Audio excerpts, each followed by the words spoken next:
This is so important for us in the Pacific Northwest, but it's also important throughout the South and for our many, many coastal communities. So this transportation legislation that went through the Commerce Committee, as I said, also it makes other investments. This floor bill also makes other investments for bridge repair, for transit systems, for climate resiliency, and specifically for our airports.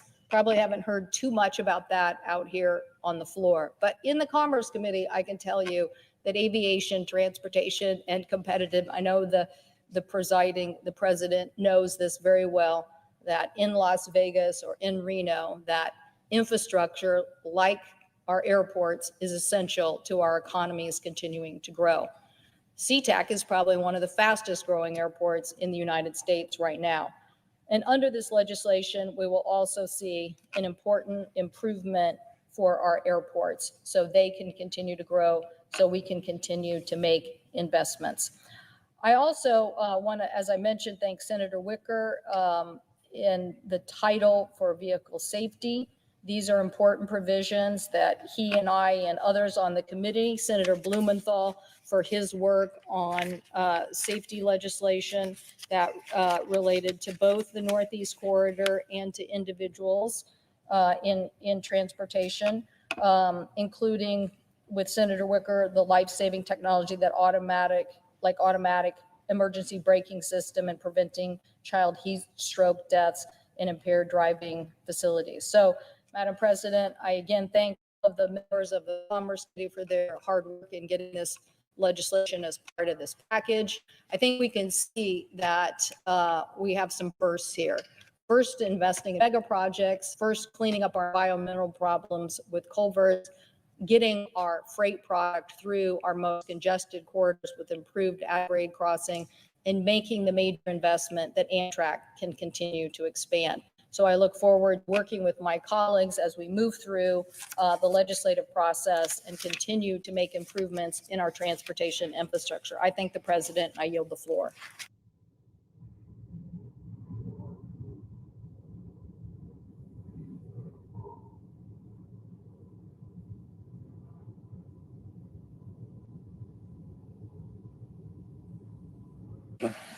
Republican leader. Later today, Senate Democrats want to take their next big step toward playing Russian roulette with our country. They want to begin pushing through a reckless taxing and spending spree that was authored by our self-described socialist colleague, Chairman Sanders. Today, the American people will learn exactly where each of their senators stand. The American people elected a 50-50 Senate, an incredibly close House of Representatives, and a president who pledged to govern down the middle and unify the country. But as soon as President Biden, Speaker Pelosi, and Leader Schumer got the keys, they handed them right over to the far left. Remember, Democrats inherited 3 safe and effective vaccines that were already rolling out nationwide and an economy that was primed to come roaring back. But our colleagues pressed ahead with a massive springtime spending package that even liberal experts said would drive inflation. And of course it did. Overall inflation has risen at the fastest rate in nearly 13 years. Core inflation hit its highest level in almost 30 years. Families are getting hit by higher prices everywhere, from the grocery store to the gas station to their housing costs. Small businesses have had trouble reopening because would-be workers are getting a government bonus to actually stay home. So the country is still working through the side effects of the borrowing and spending the Democrats forced through back in the spring. But Democrats don't want to just refill their socialist prescription. They want to double the dose. According to what they just released, Democrats want to unite behind Chairman Sanders' resolution to spend a staggering $4.2 trillion more dollars. Of course, outside experts estimate the real cost will be even higher still. If it's even close to fully offset, as they claim it is, this seems almost certain to be the largest peacetime tax hike on record. So let that sink in. The largest peacetime tax hike on record. Even though their rough sketch of these tax hikes would shatter President Biden's promise not to raise taxes on the middle class, families earning well under the president's stated threshold would get hit and hit hard. This new reckless taxing and spending spree will fall like a hammer blow on workers and middle-class families. Fewer jobs, lower wages, more inflation pushing costs higher and higher. What our colleagues are proposing and planning is absolutely jaw-dropping.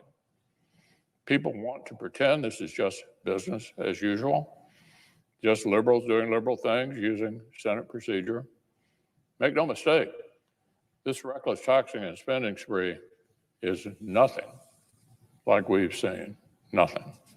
The basic math of their taxing and spending is toxic enough, but the radicalism that we'll be debating on the floor goes well beyond dollars and cents. The policies they want to put behind this budget resolution read like somebody walked across the rotunda to the House and handed the squad a pen and piece of paper. Sweeping amnesty for illegal immigrants in the middle of a border crisis. Regulations that are so radical that our colleague, Senator Markey, quote, said, the Green New Deal is in the DNA of this budget resolution. All of the things that are in this we talked about in the Green New Deal, end quote, Senator Markey. They want to introduce 49 other states to make their, they want to induce 49 other states to make their electric grids more like California's, make it more expensive to mine critical minerals we need to compete with China.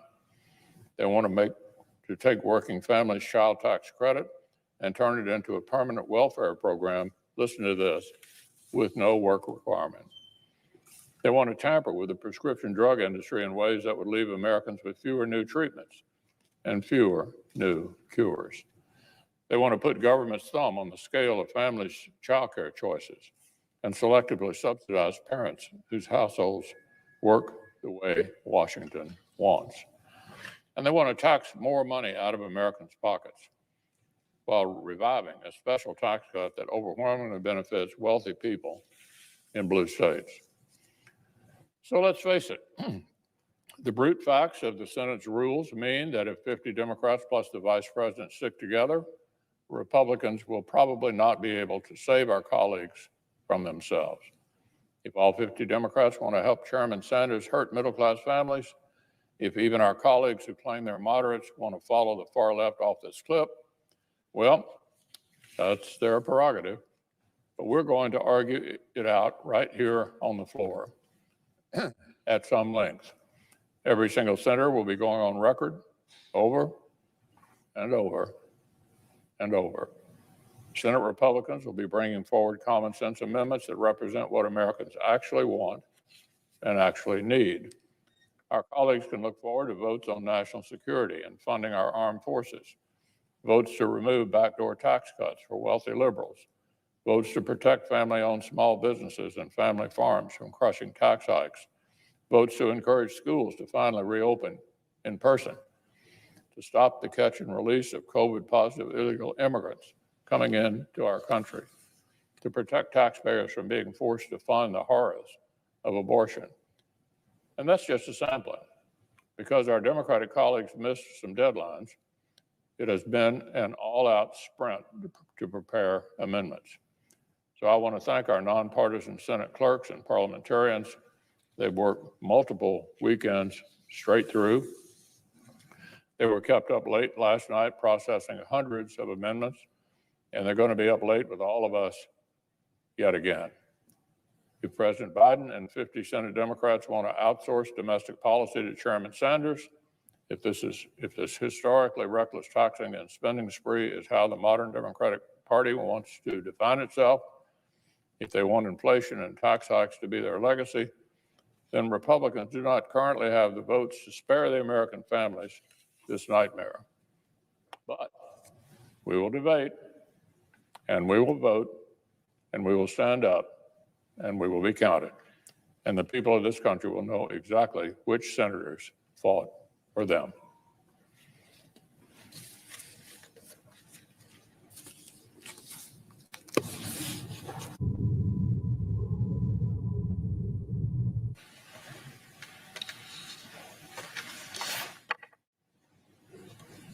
I suggest the items report.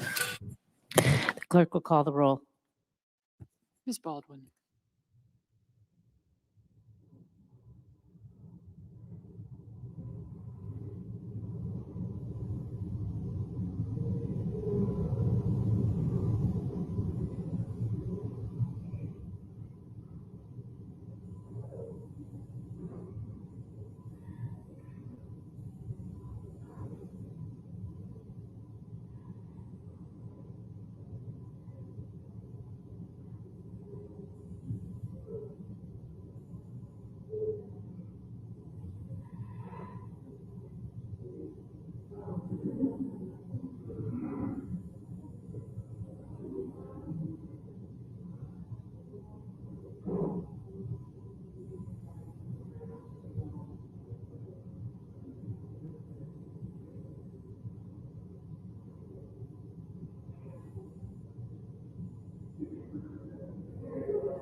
Mr. President, The majority whip is recognized. are we in a quorum call?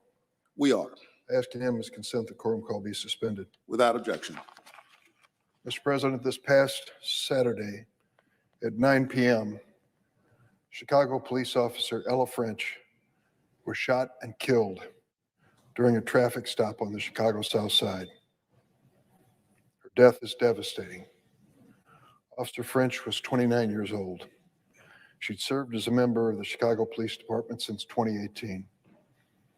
Her brother described her as the epitome of a good Samaritan.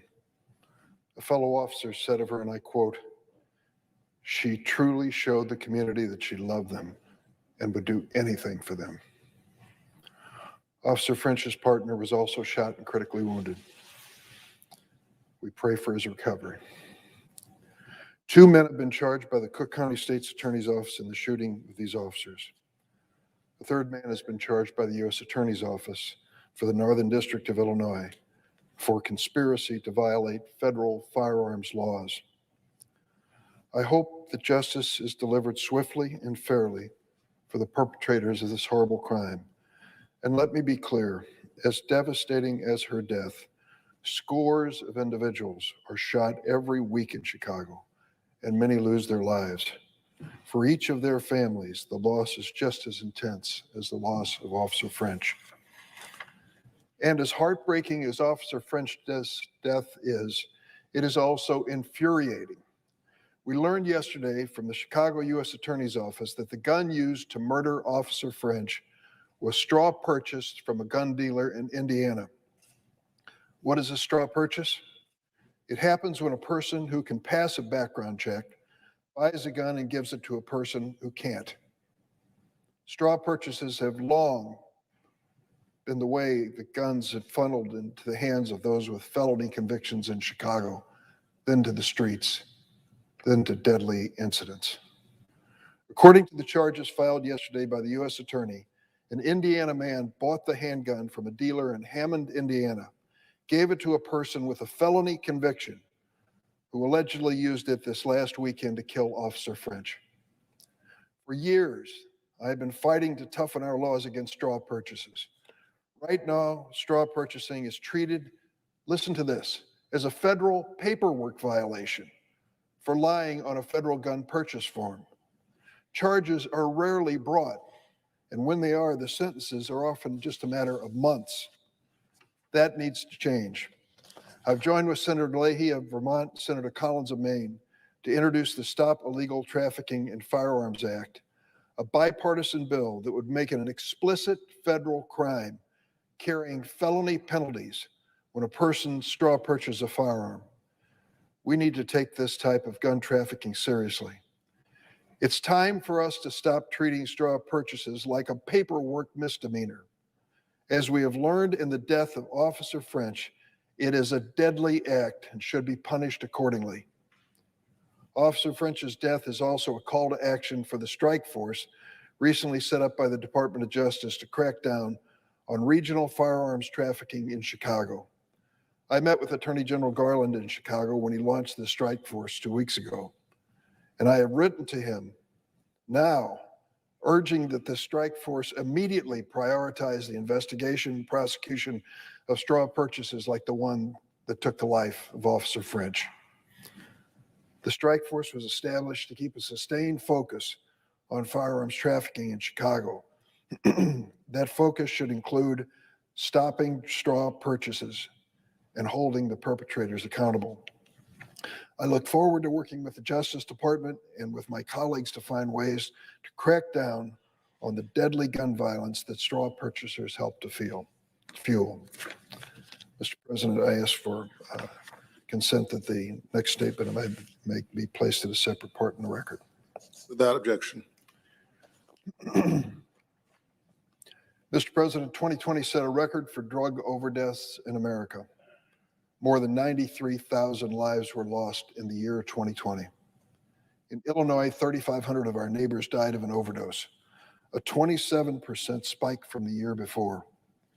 How did we get to this point? Who's responsible for this? There is one clear culprit: the pharmaceutical industry. For years, opioid manufacturers deliberately lied about the risks of their drugs. Deliberately. These companies have claimed their painkillers should be prescribed for common aches and pains.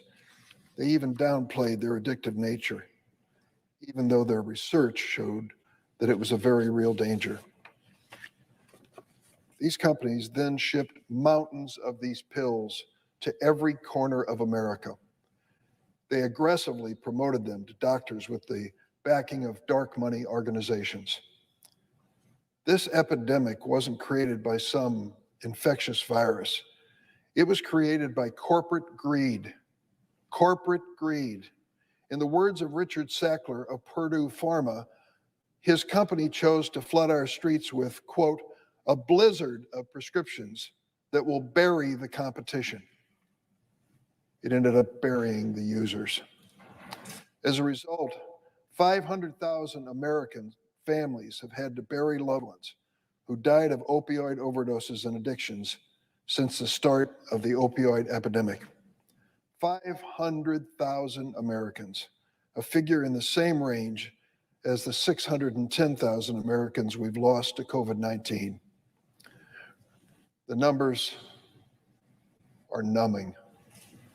From 2006 to 2014, drug companies like Purdue Pharma inundated the country with 100 billion pain pills. 100 billion. Let that soak in. That's roughly 300 opioid pills for every living American. They flooded communities like the rural county of Hardin in downstate Illinois. They received enough opioids in Hardin County for each resident to have a 3-month supply. Some counties in West Virginia and Kentucky had twice that level of oversupply. One farmer rep even bragged, quote, I don't know how they can even house this many bottles.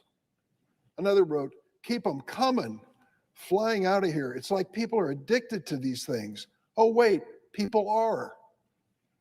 That level of greed and disregard for human suffering is an outrage, and the companies responsible must be held accountable. You may be asking, well, haven't we done that already? It's a good question, because not only was the Federal Drug Enforcement Administration aware of this obscene volume of overproduction, they authorized it. They gave permission. The Drug Enforcement Administration of the United States federal government is responsible for determining the amount of opioid pills allowed to be put on the market each year. They are effectively the gatekeeper for these drug manufacturers. And for years, they allowed opioid production quotas to keep increasing. Between 1993 and 2015, production of oxycodone increased 39-fold, hydrocodone 12-fold, fentanyl 25-fold. In 2016, America's pharmaceutical industry produced 14 billion opioid doses in 2016 alone, enough for every adult in America to have a 3-week supply of opioids. Think about that. Authorized by the federal government, requested by the pharmaceutical industry, we put a quota that pharma asked for to produce 14 billion opioid pills in a year, enough for every American to have a 3-week supply. Any wonder that we had an opioid epidemic? I pressed the Drug Enforcement Administration on this issue years ago when I learned of this. I asked them, how can you approve these ever-increasing quotas? Pharma is insatiable. They will ask for as many pills as they can possibly push into the American people's families, especially when DEA had data that showed this overproduction was fueling a deadly national drug crisis. A couple years ago, I worked with my Republican colleague, Senator John Kennedy of Louisiana, to start stemming the tide of addictive drugs. We passed a bipartisan bill that gave the DEA the authority they said they needed to set common sense production levels. We changed the law so the DEA must consider abuse, overdose deaths, and the public health impact when determining opioid quotas. Our approach worked, partially. Over the past 5 years, the DEA has lowered opioid quotas by an average of 60%. The DEA, this federal agency, will soon be proposing its 2022 quotas. And I'm sending a letter urging them to use their new authority and common sense to rein in the greed of big pharma.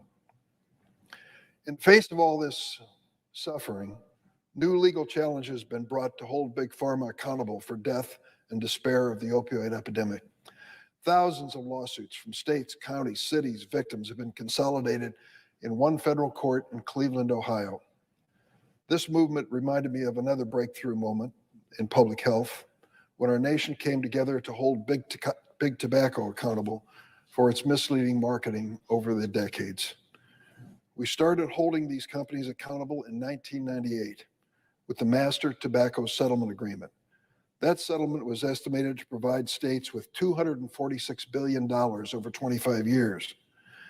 But despite the pressing need, only a tiny fraction, a meager 8% of that amount, was actually dedicated to tobacco prevention and cessation activities. Instead, with the permission of Congress, tens of billions from that settlement have gone toward filling gaps in state budgets and funding pet projects like roads and bridges, stadiums, even a tobacco museum. As new opioid settlements are reached, we must learn from the missed opportunity with tobacco lawsuits. We must ensure that the funds from forthcoming opioid settlements are used to fortify health systems so they can respond to the current opioid crisis and prevent our next drug epidemic. All of us know what's going on out there. Even people who acknowledge their opioid addiction and are desperate for treatment and need help immediately wait for weeks and months to enter a drug rehab facility. That's just unacceptable. We need community and residential-based treatment. We need to expand naloxone access. We need to bolster our behavioral health workforce. We need to address the childhood trauma, often at the root of addiction, and other public health strategies. Mr. President, one of the things which I believe is essential as our kids get back to school after the pandemic experience, we need more counselors on the scene at the schools dealing with these kids in this transition back into somewhat normal life. These are critical moments in a child's formation, and I hope that we can have resources available to help them. The best way to hold Big Pharma accountable is by compelling these companies to pay the price for fueling this crisis, and their restitution should be devoted to helping America heal. Last month, a bipartisan group of state attorneys general announced the framework of a litigation settlement involving Johnson & Johnson and the nation's 3 largest drug distributors. The companies would pay a total of $26 billion over 18 years to resolve the suits, in addition to changing their business practices. The work isn't over yet, and I applaud the state attorneys general for their extensive work involving these opioid defendants. Legal proceedings continue for several other key industry stakeholders that have yet to be held accountable. That includes the Sackler family of Purdue and OxyContin infamy. The Sacklers are trying to engineer a legal scheme to escape liability through the bankruptcy court. That's the family that started Purdue Pharma, that was responsible for this opioid crisis. They think they found a venue now, a bankruptcy court, that is going to get them off the hook, or at least make sure they can protect the money that they've made off of this criminal enterprise. The Sacklers are trying to engineer a legal scheme to escape liability for their conduct through the bankruptcy court, avoiding future lawsuits while paying $4.5 billion while protecting their vast fortunes estimated at over $11 billion. That's why Senator Warren and I recently teamed up to introduce the Non-Debtor Release Prohibition Act, which would prevent the non-consensual release of liability through bankruptcy proceedings. Translations, the Sacklers should not get a discounted ticket to ride into the sunset, protecting their billions of dollars.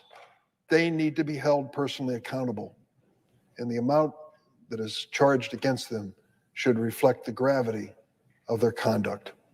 As legal proceedings continue against other opioid industry defendants, we must demand that the worst corporate actors are held accountable for their role in this crisis.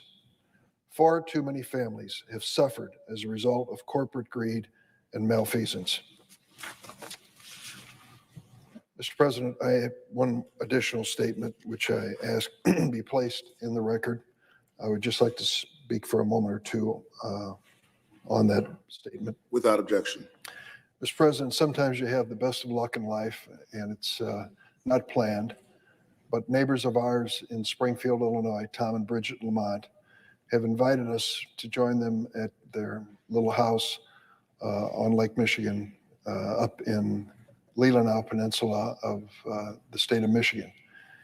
In that time, we've had great experiences together, and we've come to know a terrific little shop called Barb's Donuts in Northport, Michigan. After years and years of wonderful service and great product, they are giving up the business soon, and I have put in the record a tribute to Barb's Donuts of Northport, Michigan. I am joined in this tribute by Debbie Stabenow and Gary Peters, the senators of Michigan, and I ask consent that this statement be made a part of the record. Without objection. Thank you, Mr. President. I yield the floor. Suggest the absence of quorum. Clerk will call the roll. Ms. Baldwin,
The Republican whip is recognized. Thank you, Mr. President. Mr. President, the Senate in a quorum call.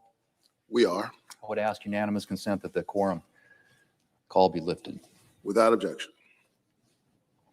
Mr. President, in the time that I've been in the Congress, which includes 6 years in the House of Representatives and now in my 17th year in the Senate, I have been a part of or witness to or voted on numerous spending proposals and appropriation bills and tax bills and deficit reduction bills and debt limit increase bills and through the years.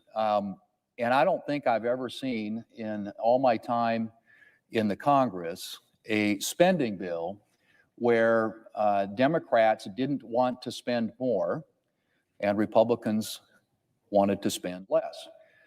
And maybe that's consistent with our overall governing philosophies. Republicans historically believe in limited but effective government, in personal freedom coupled with individual responsibility, in economic freedom, in peace through strength, and those are sort of guiding principles. And so when you get into a debate about spending and budgets and appropriation and taxes and all those sorts of things, Mr. President, in all the time I've been here, and I say this with respect to the bill that's we're going to be voting on here in a few moments, Republicans try and spend more efficiently, more effectively, less, because they know that every dollar that gets spent here is coming from an American taxpayer. And so when the bipartisan legislation that the Senate will vote on here momentarily was being considered, it started out at about $2.5 trillion. That's what President Biden wanted to spend on infrastructure. And Democrats in the Congress and the Senate, for sure in the House of Representatives, but in the Senate here as well, want to spend way more than what Republicans wanted to spend. Republicans, on the other hand, wanted to come up with a bill that met the needs that the country has, that was robust in addressing infrastructure concerns out there, but spent significantly less than what Democrats have proposed. And that's, I say that, Mr. President, simply because it's been my experience. I've observed this, as I've said, over the better part of 25 years now here in the Congress. At every debate, every fight about spending, taxes, and debt, Democrats want to spend more, Republicans want to spend less. And again, with the recognition that every one of those dollars that gets spent here in Washington, D.C. is coming from an American taxpayer somewhere across this country. And so as we think about what we're going to do next, I have to just say, it is staggering to me what we're talking about. The dimensions, the scale, $3.5 trillion in spending, on top of $2 trillion spent earlier this year, much of which had nothing to do with the coronavirus. And much of the justification for a lot of the spending, at one time at least, was that we had to deal with the pandemic, the coronavirus. But that's not the case now. We still have ongoing issues there. We need to make sure that we're investing in vaccines and all the things that make sure that people in this country are able to combat and that we're able to get this pandemic behind us. But what we're talking about with this $3.5 trillion that the Democrats are intending and that we're going to vote on later today, $3.5 trillion, their own estimate, not ours, their own estimate. A lot of private estimates out there suggest that when this is fully implemented over the full window, you're talking about $5 to $5.5 trillion. You add to that the $2 trillion that has already been spent earlier this year, all put on the debt, by the way, all borrowed from our children and grandchildren. And you are talking about a stunning, staggering, insane amount of money. And, you know, I've heard the analogy used here on the floor and other places by Democrats saying, well, this is like the New Deal. This is a modern New Deal for America. Well, Mr. President, the New Deal occurred in the middle of a Great Depression where unemployment rates were running as high as 25%.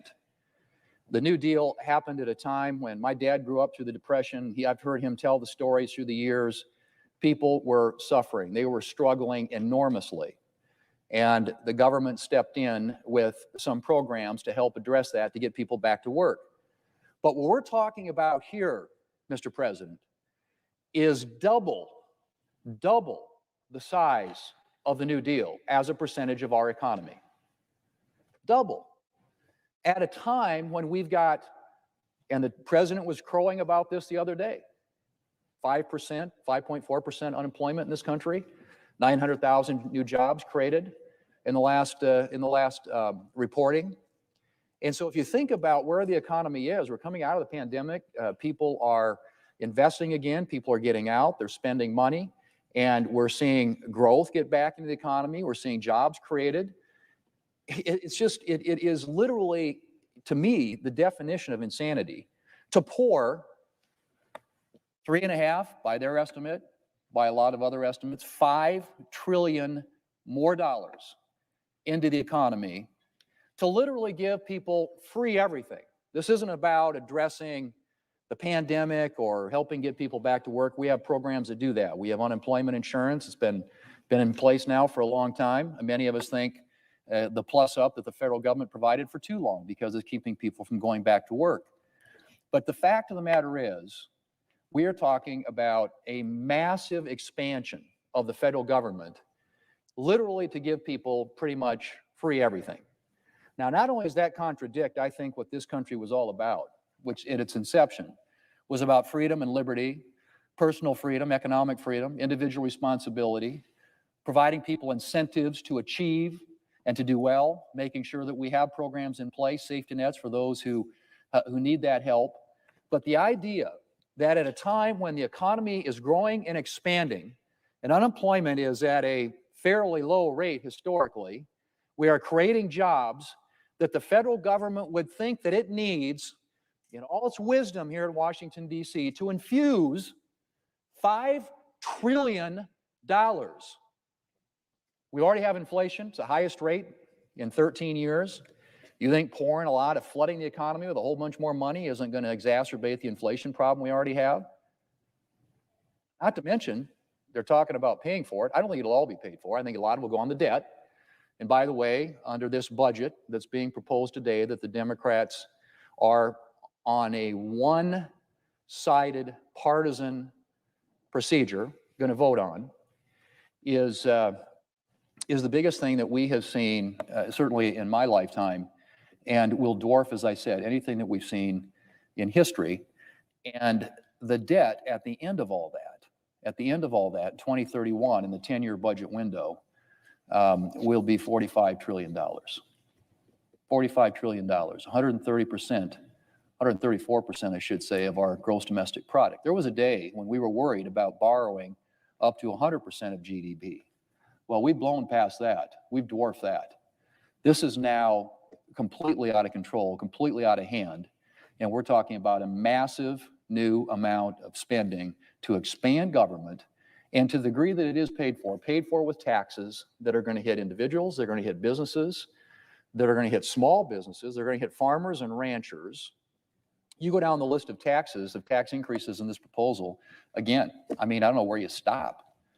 And the idea, the suggestion by the administration that you're not going to hit people who make less than $400,000 a year is just absolutely, again, I think insane. I don't know how you can raise $3.5 trillion in taxes and not have an economic impact felt by people on the lower end of the income scale. I mean, think about it.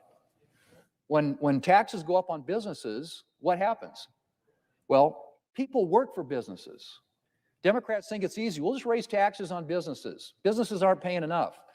Well, where do people in this country work? They work for businesses. That's where they get their paychecks. That's where they get their benefits.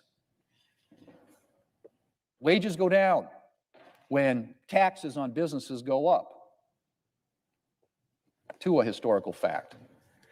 And if you think about what also happens when taxes are put on businesses obviously, they can do a couple of things. They may reduce wages or not hire people or reduce the size of their workforce, but they also pass that on, the cost of higher prices, to people out there in the economy who are paying the price for that.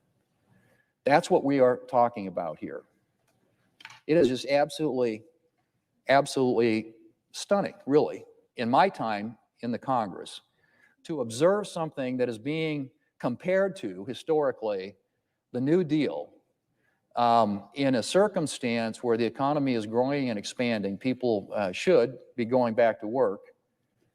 And at a time when we have already a $30 trillion debt, as I said, headed in 2031 to $45 trillion in debt, and something that literally dwarfs, as a percentage of the economy, what was done at the time of the New Deal. The parallel, the analogy that's being used here by my colleagues on the other side. There is just absolutely no rationale, Mr. President, for doing this. But that's what it calls for, $3.5 trillion. According to Budget Committee analysts, it includes $4.2 trillion in spending when discretionary spending and increased interest on the debt are included. This bill, that bill, which was entirely unpaid for, and I'm talking about the $1.9 trillion bill that was passed in March, was ostensibly a COVID relief bill, but in reality was more like a list of payoffs to Democrat constituencies. Billions and billions of dollars for schools while keeping teachers' unions happy by omitting any requirement for actually getting kids back in the classroom, even though schools had barely touched the billions in COVID aid they'd already been given. And by the way, handouts to state with the distribution formula heavily weighted in favor of blue states included bailout for union pensions, loans for labor unions, and I could go on. And when we talk about the money that's going to be, and the budget the Democrats are going to force us to vote on later today, the additional spending that's going to be in there, that's on top of the trillions that we put out the door last year, much of which went to state governments, and many of which don't know how to spend the money they already have. We're talking trillions, Mr. President, much of which went to, as I said, blue states. But while that bill wasted a lot of taxpayer dollars, the problem with that bill pales in comparison to what is before us today. Today, Democrats are taking the first step toward a massive and permanent expansion of government that would be paid for on the backs of ordinary Americans. And my colleagues, as I said, on the other side of the aisle will tell you they're just levying taxes on the tax hikes on wealthy Americans. But that's not the whole story. Those corporate tax hikes that Democrats are proposing, that tax just isn't going to be paid for by CEOs and the board members of corporations. A huge part of that is going to fall on American workers in the form of things like lower salaries and fewer opportunities. The Tax Foundation notes that the share of the corporate tax burden that falls on labor is, and I quote, routinely found to be between 50% and 100%, with 70% or higher the most likely outcome. By substantially hiking taxes on corporations, Democrats will be substantially increasing the burden borne by workers. Not to mention reducing our competitiveness in the global economy by once again giving the United States one of the highest corporate tax rates in the developed world. With our economy still emerging from the challenges of the coronavirus, it's very difficult to understand why Democrats would decide that we should make American businesses less competitive on the global stage. And that's the impact of just one of the Democrats' tax hikes. I haven't talked about the probable effects of their tax hike on small businesses. That's right, small businesses. Or the negative economic effects of their huge tax increase on investment. And then there's the Democrats' new death tax. That's right, a new death tax to add to our already existing death tax, which will reduce inheritances for middle-class Americans around the country. Not to mention threatening the very existence of family farms and ranches and small businesses. Mr. President, from the way that Democrats have been governing, you'd think that voters had given them a resounding mandate to permanently expand government and implement the socialist fantasies of the far left. In fact, we all know this, Democrats hold a narrow majority in the House of Representatives where they lost seats, and the Senate is equally split between Democrats and Republicans. And Democrats' far left presidential candidates couldn't make it out of the Democrat primary. That's right. President Biden was able to win the Democrat primary and the general election because he presented himself accurately or inaccurately as a moderate. But despite their lack of a mandate, Democrat leaders are apparently more and more willing to let the far left of the Democrat Party run the show, which is why we're standing here today contemplating a $4.2 trillion spending spree to permanently expand the size of government. Mr. President, we don't yet know all the details of the Democrats' budget-busting spending legislation, but what we do know is not encouraging. In addition to taxes that will burden hardworking Americans and hurt our economy, Democrats are contemplating a new welfare benefit with no associated work requirement. Lots and lots of free stuff, like 2 free years of community college, elements of Democrats' most extreme socialist fantasy, the Green New Deal, amnesty for individuals here in our country illegally, funding for tens of thousands, yes, tens of thousands of new IRS agents, a tax cut for blue state millionaires and billionaires, and more. And by the way, on that point, Mr. President, it's really ironic to me to hear Democrats come down here and talk about Republicans wanting to cut taxes for rich people when this proposal in this legislation, 50% of the tax cut by doing away with the cap on deductibility of state and local taxes, 50% of that benefit goes to people making more than $1 million a year. So much for worrying about people on the low income scale. Democrats want to spend taxpayer dollars to hire hundreds of thousands of young people for a civilian climate corps to fight climate change. Civilian climate corps.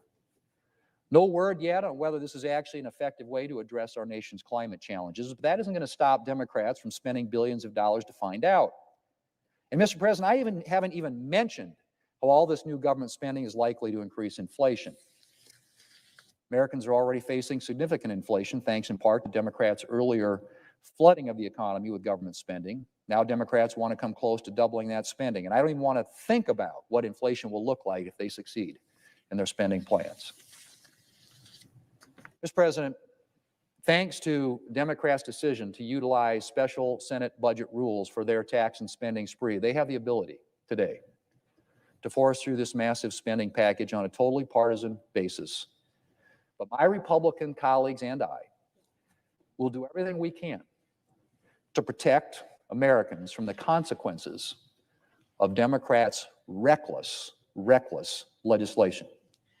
And I hope some of my colleagues on the other side of the aisle, all it takes is one, will intervene before their party's taxing and spending spree turns an economic recovery into an economic disaster. Mr. President, I yield the floor.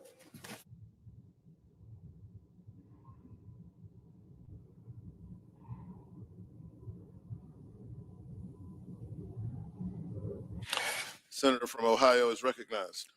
Mr. President, let me start by commending my colleague from South Dakota, Senator Thune, for his explanation of what's before us next after the vote that we're about to take, and that will be getting into the budget resolution leading to a reconciliation package. And he's absolutely right. These taxes and this high level of spending is not something that our country can sustain. And I appreciate his outlining the very specific impacts it would have on the people we represent. But this morning, Mr. President, I'm also here to talk about how the Senate will do something very good today, prior to getting into the budget resolution. The Senate's about to make history. And we've heard over the years, in fact, over the decades, about the need for us to fix our infrastructure. Every president in modern times has talked about it. President Bush, President Obama, President Trump, President Biden. We've talked about it a lot here. There's a joke around town that Infrastructure Week has come and gone so many times that people are a little cynical when we talk about it. Well, today is Infrastructure Day. We're actually going to see what we've been talking about, which is the Senate on a bipartisan basis saying, you know what, it is time to fix our roads and bridges. We can do so in a responsible way, not by raising taxes on the American people, but by making important investments in long-term capital assets that will last for years. So it's an investment in fixing up our roads, our bridges, our water systems, our railroads, our ports, our electrical grids, our broadband network, and expanding that, and more. We've had a number of procedural votes to get us to this point, and based on those procedural votes, I think it's clear that we will have the votes today on a bipartisan basis to do this important work.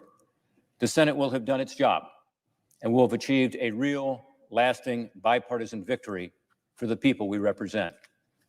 The bill, called the Infrastructure Investment and Jobs Act, will improve the lives of all Americans by making these long overdue investments $548 billion over the next 5 years in new spending to repair, upgrade, and replace the crumbling infrastructure all of our constituents rely on every day. That doesn't mean the money is going to be spent, by the way, over the next 5 years. It's authorized for that period. It'll be spent over the next 5, 10, 15, maybe 20 years on projects all over the country. We know we need this investment. The American Society of Civil Engineers gives our American infrastructure a grade of C-. They also project that our economy stands to lose more than $10 trillion in economic growth in GDP by 2039 should we fail to invest in repairs. There's an international organization that looks at all the countries in the world and says, who's got the best infrastructure and the worst? And by the way, we're number 13 or 14 in that list now. So many countries are ahead of us. China spends about 4 times more than we do on infrastructure as a percent of their GDP. Why? Because they know that'll make their economy more efficient, and they want to beat us in the economic fight that we have globally. We want to win. That's one reason this is so important. The American people, by the way, understand the need for this investment. In 2 of the more recent polls from CNBC and CBS News, 87% of the American people back bipartisan efforts to fix our roads, our bridges, our water systems. We know that this targeted long-term investment in core infrastructure is good for the economy. Building out hard assets makes us more competitive in the global economy. We'll create hundreds of thousands of good jobs for builders, plumbers, electrical engineers, coders, and so many other fields. Economists, including Douglas Holtz-Eakin of the American Action Forum and Michael Strain of the Conservative American Enterprise Institute, have pointed out that this type of spending on long-term spending, hard assets, does not further inflation, but in fact is counter-inflationary. To me, not only does this investment make sense, but importantly, what we're doing here today also demonstrates to the American people that we can get our act together on a bipartisan basis and get something done. We can do big things on a bipartisan basis if we put our minds to it. Again, after years, even decades of talking about the need to do this, we're finally getting it done. Is exactly the bill I would have drafted? No. It's not exactly the bill any senator in this chamber would have drafted, because it represents a true bipartisan effort. Each side made concessions to find that common ground. I want to take this opportunity to briefly thank my colleagues who've gotten us to this point. We spent a lot of long nights and long days working to write this legislation, and there's been a group of members who have been particularly committed to it. One is Shelley Moore Capito, who's on the floor right now. The work she did with President Biden early on laid the foundation for this. She's also the ranking member of the EPW committee that produced some of the legislation that we incorporated on the surface transportation front. But there are so many others. And I'd like to start with my counterpart, the lead negotiator on the other side of the aisle, Senator Kyrsten Sinema of Arizona. The two of us began meeting more than 4 months ago to have discussions that would then lay the foundation for our path forward. And it was in the context of President Biden having proposed a huge package, $2.65 trillion, so-called infrastructure package, and we believed we could pull out real infrastructure from there, take the high taxes out, and get something done for the American people. I commend her for her leadership, for her courage, and for her ability to keep us on track during some tough times during this process.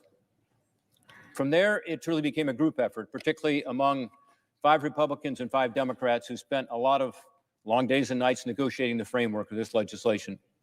Some of us have worked together before at the end of the year in putting together the so-called 908 framework for the COVID-19 bill that passed late last year. It was also bipartisan. To my friends and colleagues, Senator Susan Collins, Mitt Romney, Lisa Murkowski, Bill Cassidy, Joe Manchin, Jeanne Shaheen, Mark Warner, and John Tester, thank you for your efforts these past few months. I also want to give special thanks to our colleague, Kevin Kramer, who joined our group late, but was instrumental in finalizing this agreement. I want to thank the White House, and especially Steve Ricchetti and Brian Deese, Louisa Terrell, for their support of this effort and their commitment to trying to work in a bipartisan way to get it done.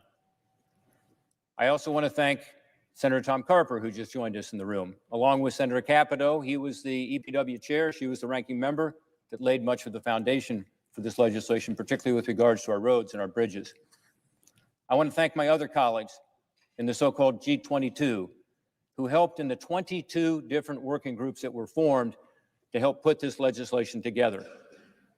Richard Burr, Lindsey Graham, Mike Rounds, Tom Tillis, Todd Young, Jerry Moran, Chris Coons, Maggie Hassan, John Hickenlooper, Mark Kelly, Angus King, Jackie Rosen, 11 Democrats and 11 Republicans.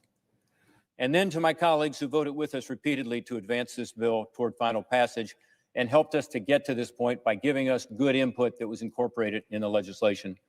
Mike Crapo, Roy Blunt, Chuck Grassley, John Hoven, Jim Risch, Deb Fisher, Roger Wicker, John Cornyn, Dan Sullivan. Thank you for your input, your encouragement, and your support. I want to give a particular thank you to my friend and colleague, our Republican leader, Senator Mitch McConnell. I want to thank him for his encouragement and his support throughout this process, for sticking his neck out. I know he's probably the only person as happy as I am in this chamber to see us move forward with this legislation that will help us find a long-term solution to a major bridge, the Brent Spence Bridge that links our home states of Ohio and Kentucky. I want to thank the committee staffs who did so much to lay the groundwork for this legislation. About 73% of the pages in this final 2,700-page legislation are legislation that either passed the Senate or cleared committees in the Senate in this Congress. And that's a tribute to the quiet bipartisanship that goes on at the committee level every day that allows us to get these things done with the requisite knowledge and expertise. I also want to thank all of the nonpartisan staff here in the United States Senate for their work as well. I know that over the past few weeks, especially, the Legislative Council has worked closely with my staff and the staffs of other offices to help formalize this proposal in the final text before us today. They worked weekends, they worked late nights. Same with the Joint Committee on Taxation and the Congressional Budget Office.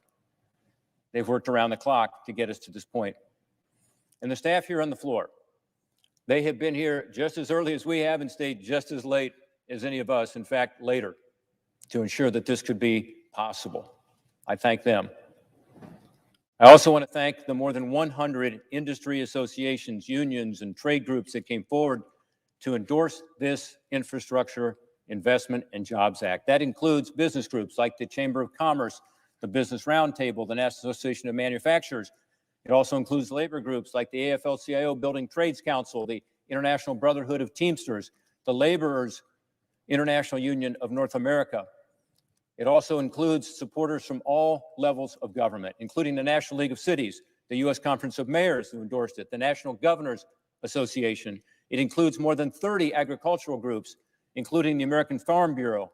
These organizations and so many others like them have been critical to encouraging members of the Senate to do the right thing. And finally, I want to again thank my staff and the staffs of all the members who worked for months to get this bill to the finish line. We would not be here without them. There is no question about that. On a personal staff level, I want to thank Kevin Smith, Sarah Perry, Avery Pearson, Ann Gordon, Mike Sinecor, Lydia Dennis, Adeline Ewing, Connor Rabb, Connor Hinson, Kaylin Swihart, Matt Lloyd, and our entire comms team. Angie Youngin and Nate Denlow, Stephanie Mertz and Chris Mitchell. On my Homeland Security and Governmental Affairs staff, I want to thank Pam Thiessen, Amanda Neely, Sam Malopoulos, Kara Mumford, Trey Hicks, Liam McKenna, Jeff Post, and Emily Benavides. Again, we wouldn't be standing here and about to have this vote without them working their hearts out, staying late, getting in early, and ensuring that every single part of this bill has been looked over carefully to make sure we got it right. Everyone involved in this effort can be proud of what this body is achieving today. The Senate's doing its job. It's doing its job by helping the American people we represent through an historic investment in our nation's infrastructure that will serve the American people for decades to come. I yield the floor.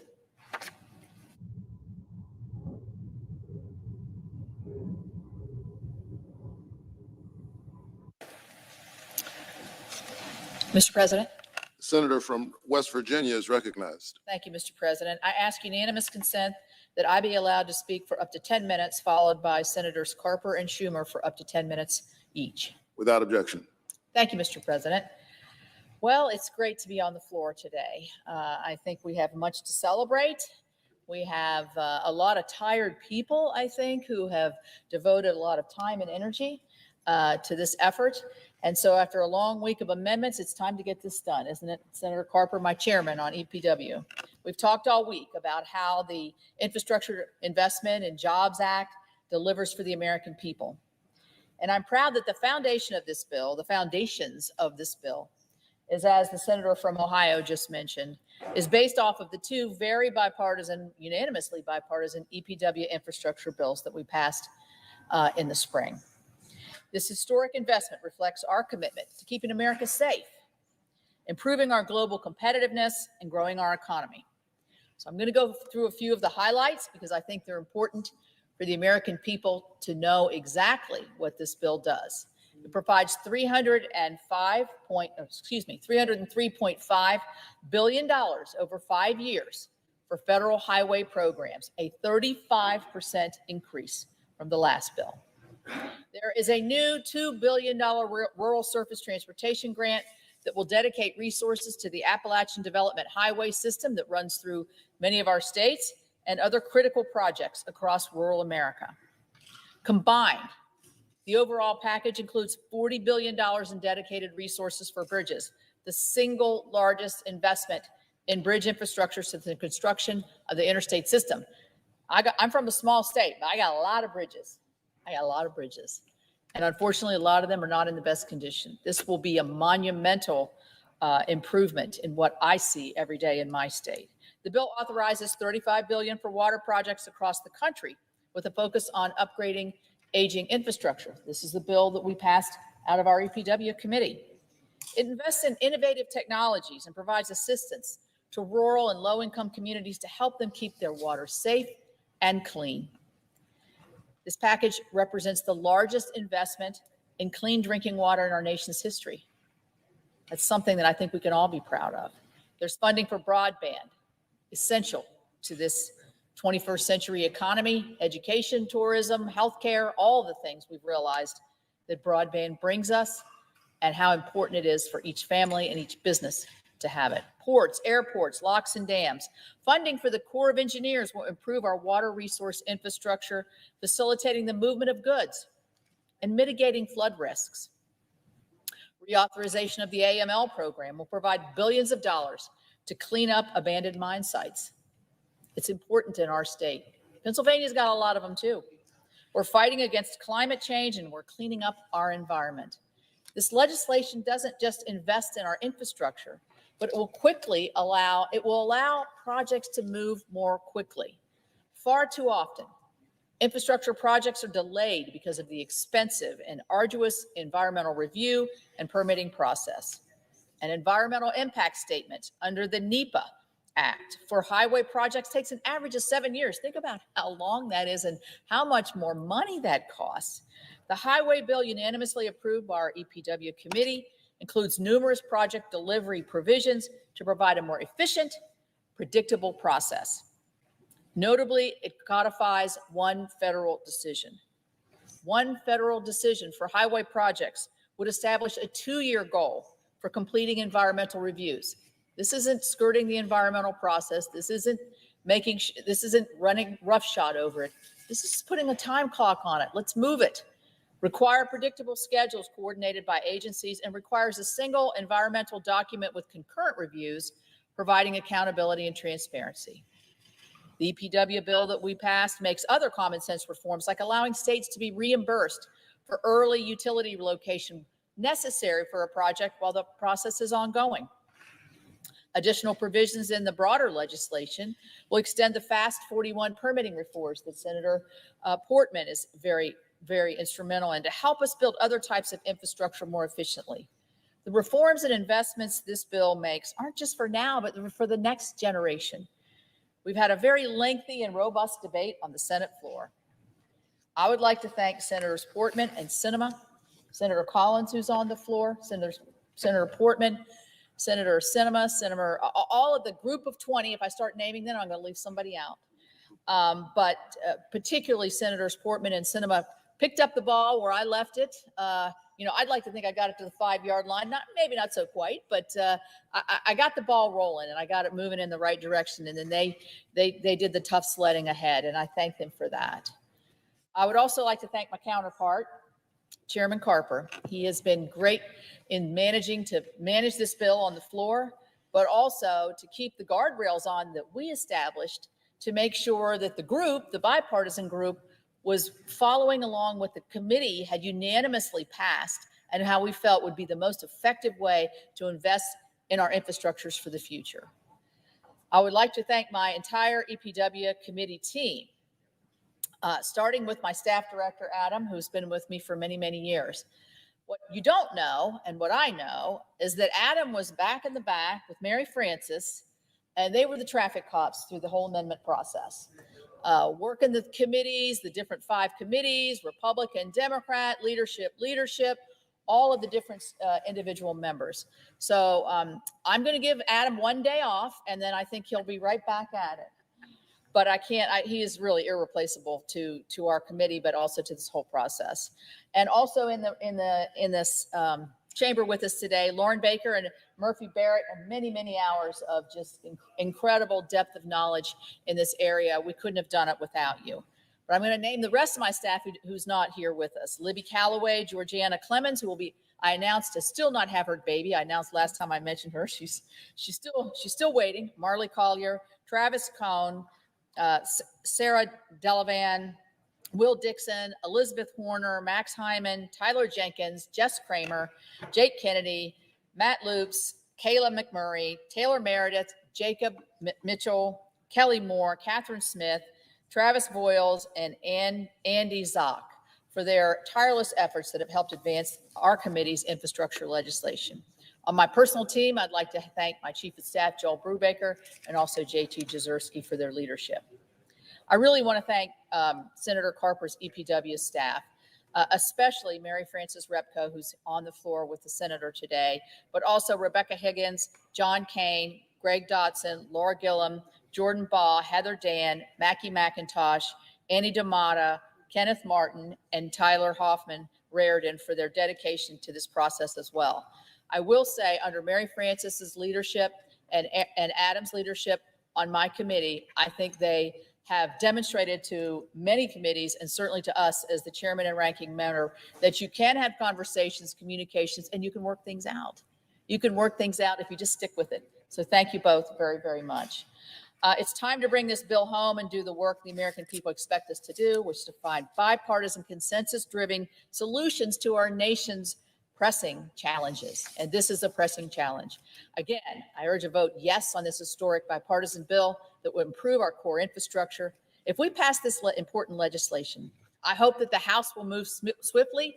And as a former member of the House, as we all are, the House can move swiftly when they need to and get this bill to the president's desk quickly. Mr. President, I yield the floor. Mr. President. Senator from Delaware is recognized. Mr. President, I have 3 requests for committees to meet today during today's session of the Senate. They have the approval of the majority and minority leaders. Duly noted. Mr. President, Sir Kavanaugh has been very gracious in her thanks and praise, and it's now her turn to be on the receiving end. We've all heard of the gang of 20 or the gang of 22, the group of 20 or 22. Before there was a gang or a group of 22, there was a gang of 1. The gentlewoman from West Virginia, my native state. And she joined in with the president and the president's team to really get the ball rolling, and sort of took the handoff from what we had done working with the administration, meeting with the administration, meeting with the president. But when the president, after that meeting, they decided to engage, they decided to engage with you. And eventually, and then you use the football analogy here, and you might not have gotten the ball into the end zone, but you certainly got into the red zone. And we are grateful for all of your work, and your good humor and good cheer, even when things were tough. I'm sitting right here. On my left is Mary Frances Repko, who's staff director of our EPW committee on Democratic side. She's joined today, I think, on the floor by John Kane, by Mackie, by Tyler Hoffman, And we have Adam over here sitting next to the ranking member. Adam, I'm not going to go through, I've gone before through the names of your staff, but I'll just say you're all back there, and we are grateful for the great support and work that you've done, each one of you. I'd be remiss if I didn't thank, you don't get to be floor managers without somebody in the leadership saying, well, we'd like for you to be floor managers. So Senator Schumer and Senator McConnell, thank you for putting your confidence and trust in Senator Capito and me. To the floor staff, the folks that work for the leaders, thank you very much to keep us on the straight and level and heading in the right direction. Rob Portman's still here on the floor. I don't see Kirsten Sinema, but Rob is here, and Rob Senator Portman succeeds George Voinovich, dear friend as governor. We were governors together and senators together. And I miss George every day, but you have more than filled his shoes, my friend. And we salute you for your leadership. And Kirsten's relatively new here, but she has really impressed a lot of people, taken the bull by the horns, indefatigable, never gave up, just wouldn't give up. And because of her efforts and the partnership she has with Senator Portman, we are here to today. I quoted a couple of times during the debate the words of Winston Churchill. Winston Churchill, when he's thrown out of office at the end of World War II, was asked, he left 10 Downing Street, is this the end? He replied famously, this is not the end, this is not the beginning of the end, this is the end of the beginning, the end of the beginning. And so it is here with us today. We are nearing the end of the debate and the final vote on the Infrastructure Investment and Jobs Act of 2021. And before we take a vote on the adoption of this measure, I just want to take a moment to reflect briefly on how this bipartisan infrastructure bill came to be. Senator Capito has already referred to this, but I want to reinforce it. In February of this year, at my encouragement, President Biden invited Senator Capito, Senator Cardin, Senator Inhofe, and me, all senior members of the Environment and Public Works Committee, to the White House to discuss the need to make bold investment in our nation's crumbling infrastructure. He asked us, the Environment and Public Works Committee, to lead the effort to address that need, to get to work in our committee by crafting and reporting to the full Senate, to this body, surface transportation legislation, roads, highways, bridges, as well as drinking water and water sanitation infrastructure, climate change legislation by springtime. That was a request. In the weeks that followed, working together with all 20 members of the Environment and Public Works Committee, that's exactly what we did. 10 Democrats, 10 Republicans working together. And in May, we reported out of our committee a 5-year transportation bill with a unanimous bipartisan vote, 20-0. By more than a third, we increased investments in our roads, our highways, our bridges, with an historic climate title to help address the most serious challenge facing our planet, and that is the threat of global warming. That transportation bill is at the core of the legislation we consider today. Along with the Drinking Water and Wastewater Infrastructure Act, legislation was also reported unanimously out of the Committee of Environment and Public Works earlier this year and passed by the full Senate right here earlier this year by an 89-2 vote. That bill targets the most impoverished communities across America to help them meet their drinking and wastewater treatment needs. I'm proud, we're proud of the work that our committee has done, made possible by the partnership that we enjoy. I think of the work that we did, Mr. President, I think it is like laying the foundation. Clean drinking water, wastewater sanitation, roads, highways, bridges, climate, really the foundation on which this package was built. And we try to provide an example to the rest of the Senate, the other committees of jurisdiction, and I'd like to think that maybe we did that. Leadership is all about leading. And the president sought and encouraged us to try to lead early this year, and I think we've met that request and then some. I want to thank him. He didn't give up either, and he's been negotiating with Senator Capito, negotiating with the team of the Gang of 22. Never gave up. A lot of people say this is a fool's errand. He never gave up, and I'm proud of him and the leadership that he's provided. But the bill before us, before this body today, builds on the strong bipartisan work of our Committee, Environment and Public Works, as well as good work done by our colleagues in other committees, Commerce Committee, Energy and Natural Resources Committees, among them. My appreciation to all who worked so tirelessly on this Herculean undertaking. Now, let me be clear. This legislation isn't perfect.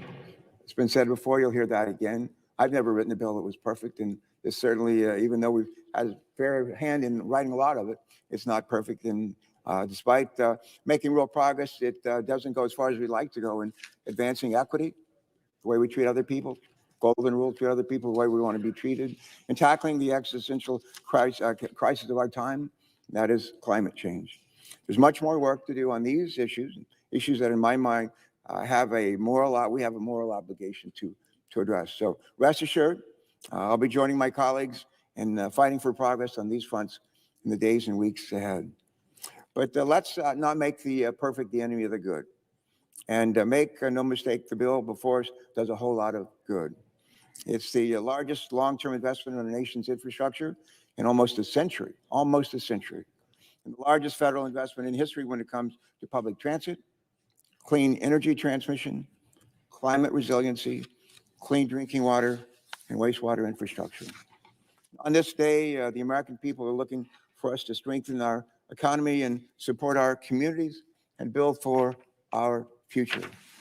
On this day, we have a president dedicated to moving past partisan divides and meeting the moment for our nation.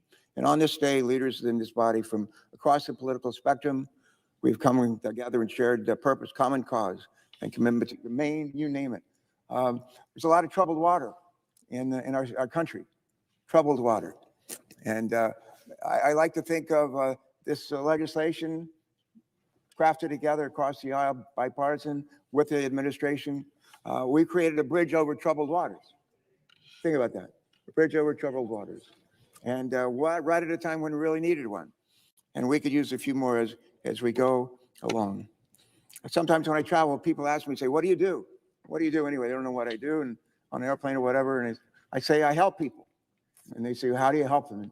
And I think the best way we can help people is help them find a job, have a job that they can support themselves and their families. We can help make sure that they have clean water to drink. We can help make sure they have clean air to breathe. Those are ways that we're helping people with this legislation, big time, and we'll be doing it for a long time. Colleagues, on this day, we can vote to make a down payment on a brighter future for our country. I want to ask you to join me in seizing the day and voting to advance this legislation. Together, on this day, let us seize the day. Carpe diem. Carpe diem. I yield the floor. Thank you.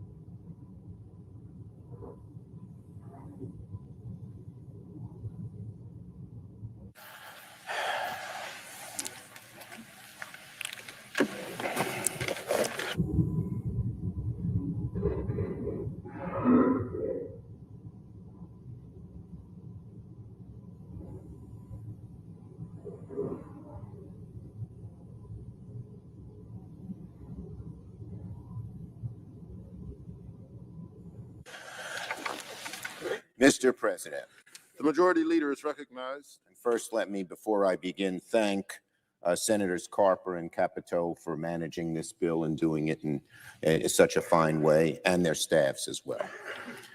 Now, Mr. President, it's been a long and winding road, but we have persisted, and now we have arrived.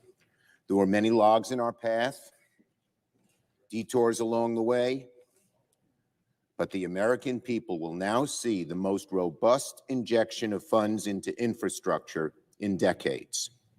In a few moments, the Senate will pass the bipartisan infrastructure bill, dedicating over $1 trillion to strengthen every major category of our country's physical infrastructure. It's been a long time in coming. Our economy is #1 in the world, but infrastructure ranks number 13. You'll find better roads, bridges, airports, broadband in the United Arab Emirates than in the United States of America.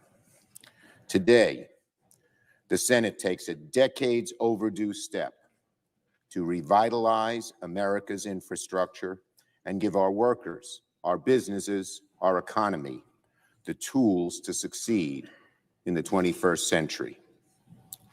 The bill will make large and significant differences in both productivity and job creation in America for decades to come.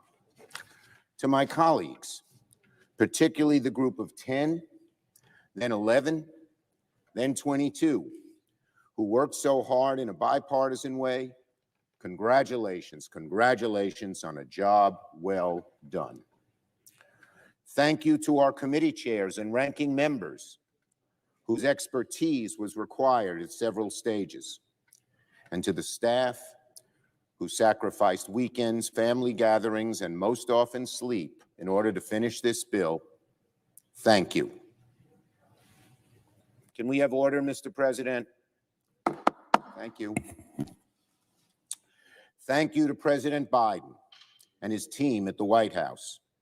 President Biden has been in office for only 7 months, and already the Senate is about to pass the first major infrastructure package in over a decade on a bipartisan basis with his complete and total involvement. Throughout the process, I have tried to prod the negotiators along when they've needed it and given them space when they've asked for it. At times, it took a deadline to kick negotiations into high gear. Other times, it required a few extra days to allow compromise to gel.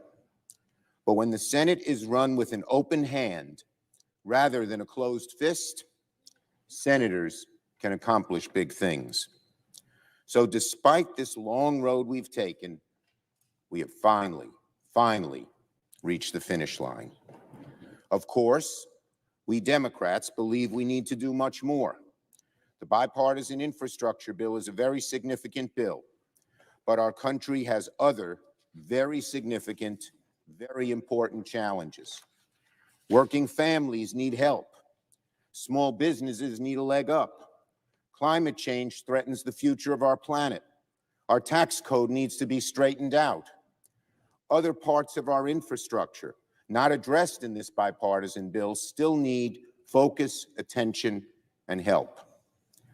So to my colleagues who are concerned that this does not do enough on climate, for families, and making corporations and the rich pay their fair share, we are moving on to a second track, which will make generational transformation in these areas. Once this bill is complete, the Senate will immediately turn to the second track in our two-track strategy, passing a budget resolution that will unlock historic investments in American jobs, American families, and the fight against climate change. The two-track strategy is proceeding full steam ahead. At its core, the Democratic budget, both parts, is about restoring the middle class in the 21st century and giving more Americans the opportunity to get there. Too many in the middle class are worried about their futures. The sunny American optimism has turned into a sourness and anger, a divisiveness in the land. Bold, transformative action on both traditional infrastructure and on helping families, middle-class families cope, and on climate, will restore that bright, sunny optimism that has been part of this American psyche for centuries. At its core, what we want to do is this. We want to, thank you, Mr. Chairman. At the core, what we want to do is this. We want to cut taxes for American families. We want to create millions of jobs while tackling the climate crisis. And we want to pay for it by making corporations and the wealthy finally pay their fair share. After we pass the bipartisan infrastructure bill this morning, senators should expect to vote to proceed to the budget resolution. And we will begin the process for debating amendments shortly thereafter. Democrats are prepared to move quickly and decisively through the amendment process so we can finish what we set out to do before the end of the work period. The longer it takes to finish, the longer the Senate will be in session. At the start of July, I set two ambitious goals for this chamber before our August recess. One was to pass a bipartisan infrastructure bill to boost our economy, something the Senate has not achieved in many years. And this is a strong and bold accomplishment. The second was to pass a budget resolution with the kinds of transformative changes I've mentioned. Pundits called it wishful thinking in a chamber known for unhurried deliberation. Well, we are moments away from achieving the first goal, and I'm confident that very soon the Senate will take the first major step towards achieving our second goal. The Senate is on track to finish both tracks and deliver an outstanding result for the American people. I yield the floor and, no, don't yield the floor. I take back the floor.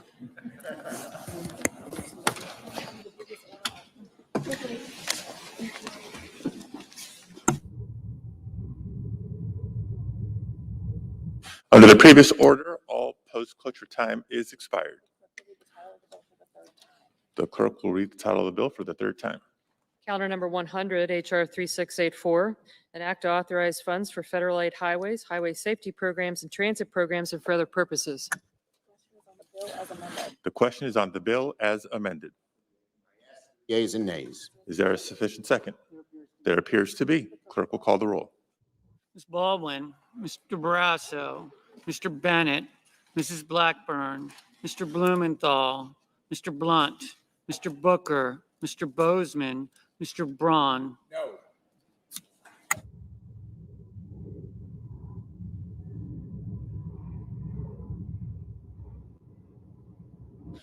Mr. Brown.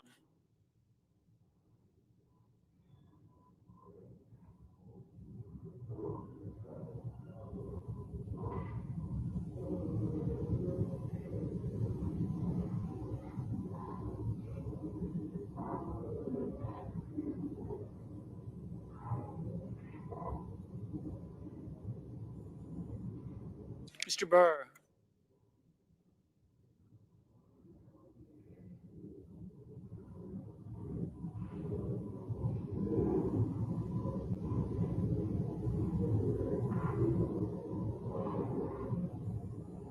Ms. Cantwell. Mrs. Capito.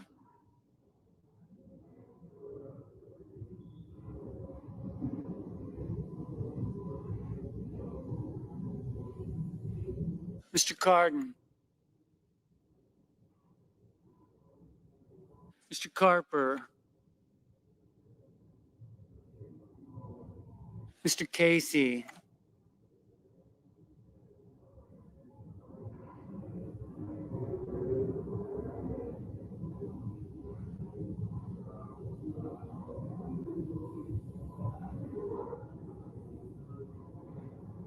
Mr. Cassidy.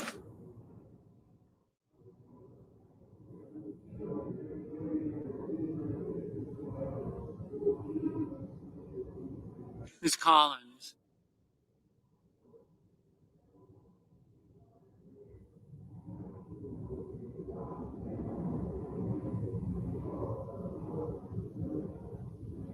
Ms. Collins. Mr. Coons. Mr. Cornyn.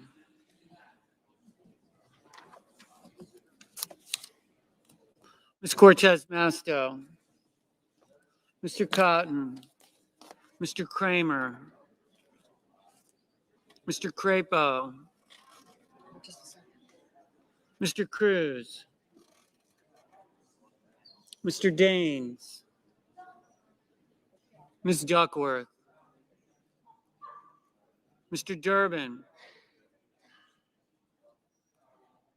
Ms. Ernst. Mrs. Weinstein.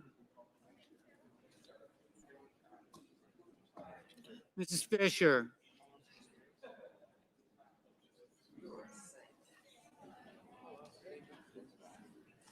Mrs. Gillibrand, Mr. Graham, Mr. Grassley, Mr. Haggerty,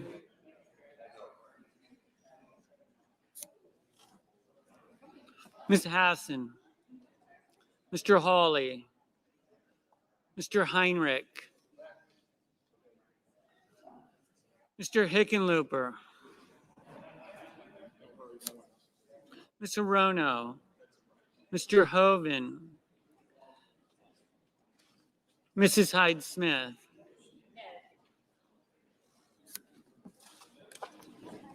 Mr. Inhofe, Mr. Johnson,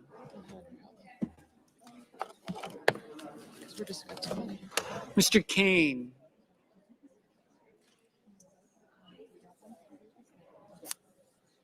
Mr. Kelly,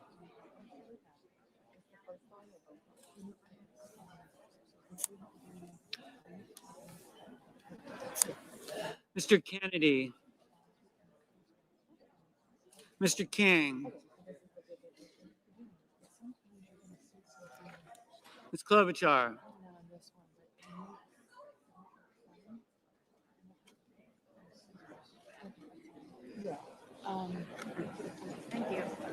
Can I have your tape dispenser? Mr. Langford,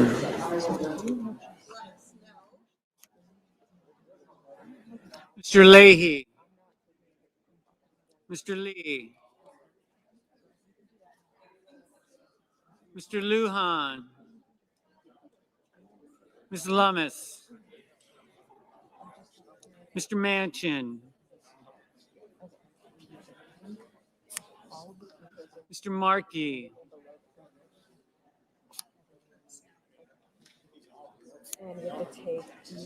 Mr. Marshall, Mr. McConnell, Mr. Menendez,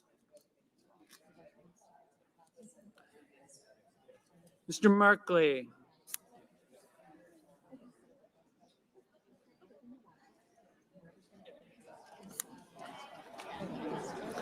Mr. Moran, Ms. Murkowski, Mr. Murphy, Mrs. Murray,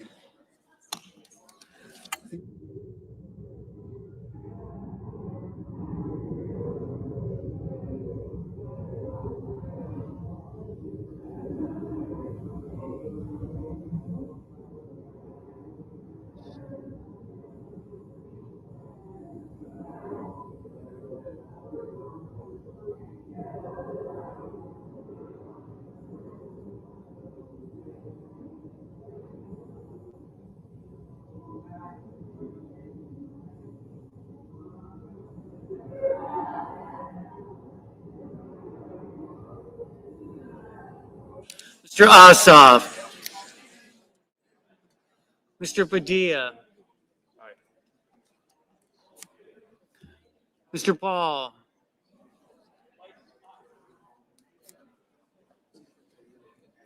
Mr. Peters. Tonight?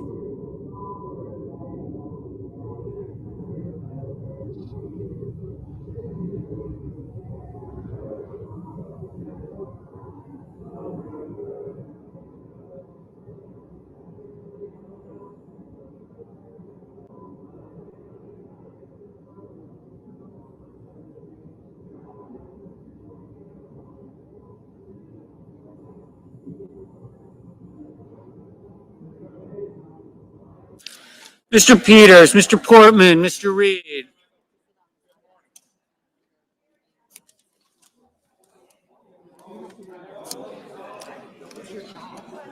Mr. Risch, Mr. Romney, Ms. Rosen, Mr. Rounds, Mr. Rubio,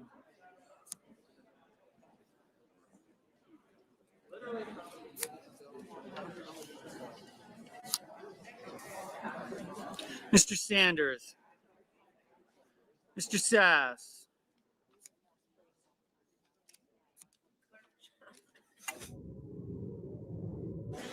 Mr. Schatz, Mr. Schumer, Christie?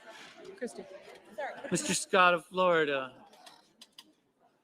Mr. Scott of South Carolina,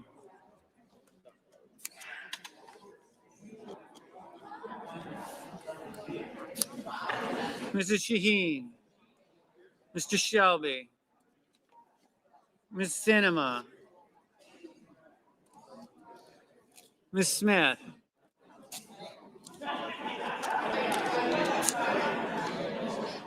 Ms. Stabenow,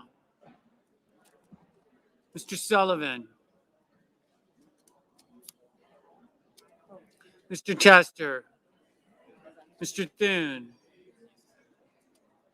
Mr. Tillis, Mr. Toomey,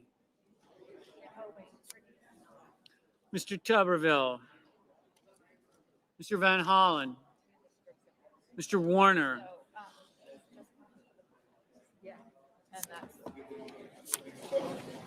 Mr. Warnock, Ms. Warren, Mr. Whitehouse, Mr. Wicker, Mr. Wyden, Mr. Young,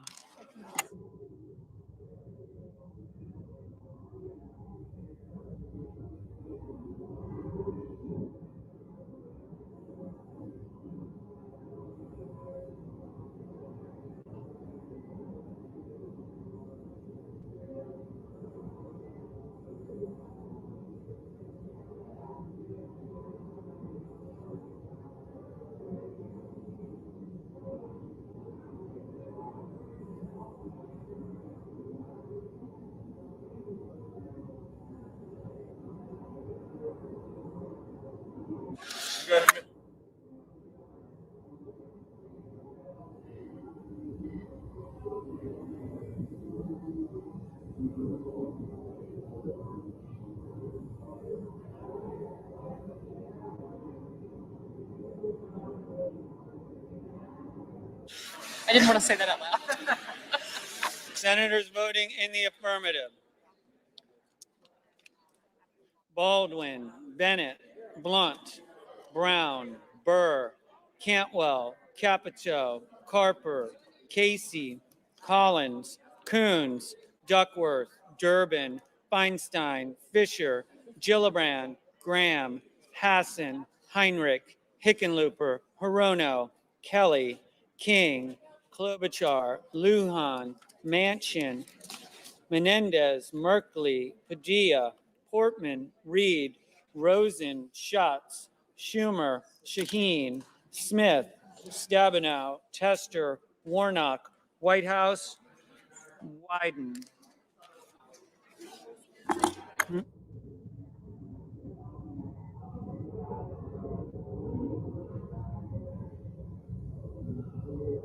Senators voting in the negative: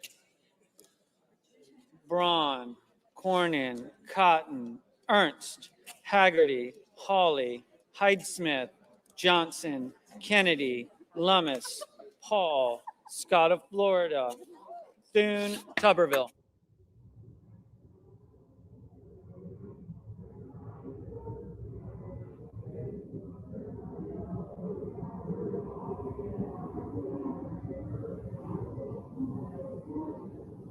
Mr.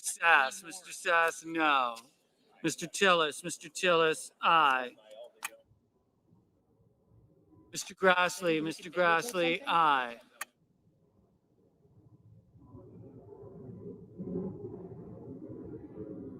Mr. Lee, no.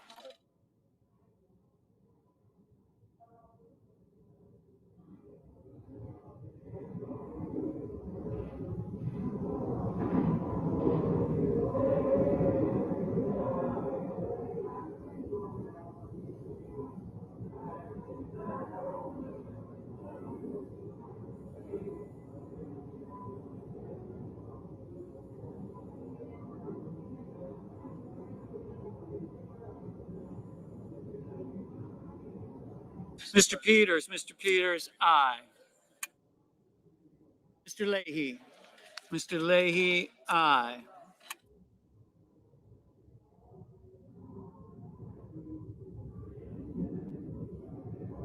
Mr. Marshall, no.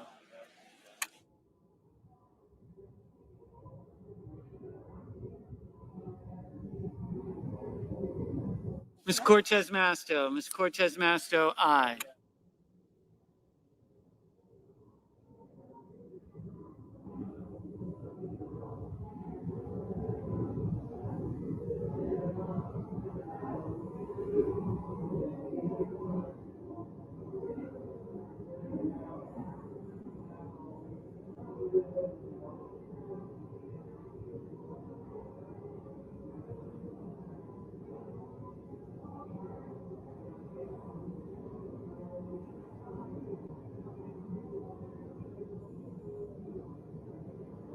Mr. Romney, aye.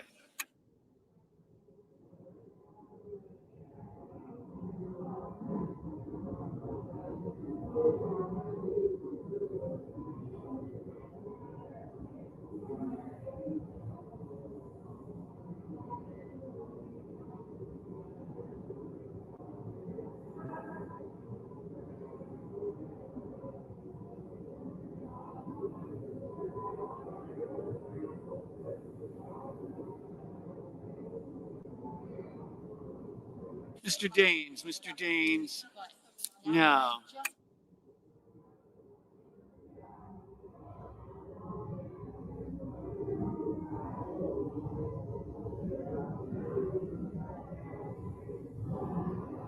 Mr. Sullivan, aye.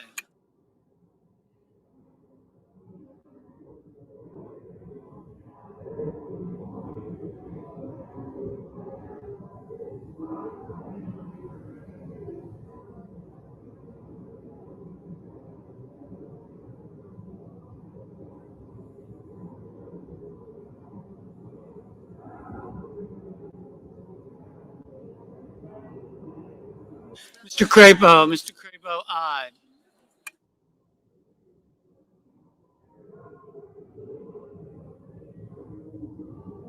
Mr.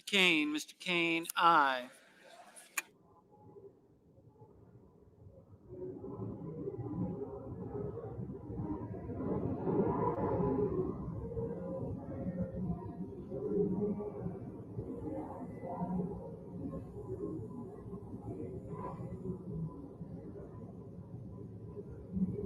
Ms.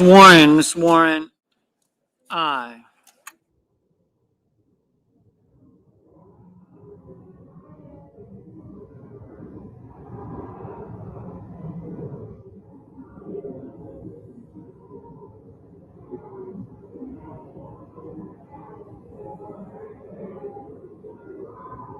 Ms. Murkowski, aye. Mrs. Blackburn, no. Mr. Risch, aye.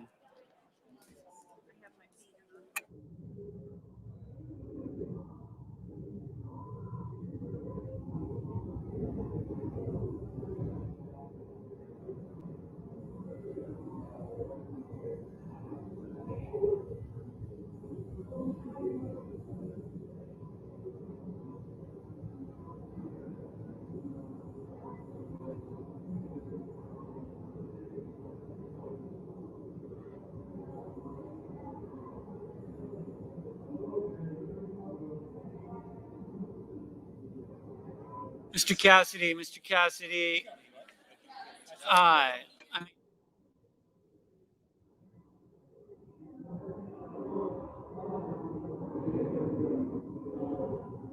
Mr. Booker, aye.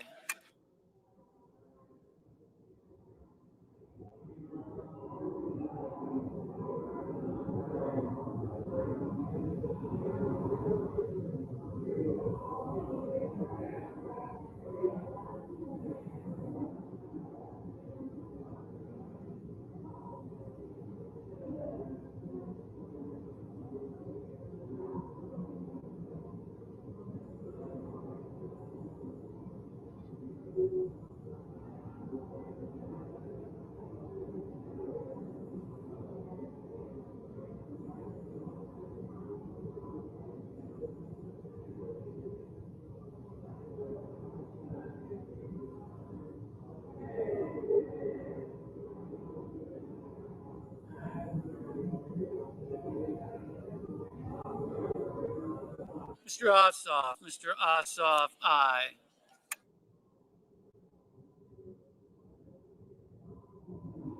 Mr. Kramer. Mr. Kramer, aye.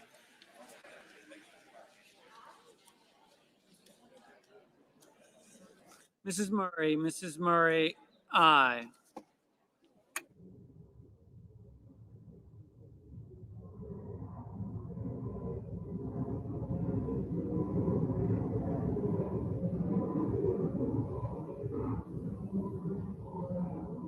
Mr. Warner. Mr. Warner, aye. I brought them up before I knew that.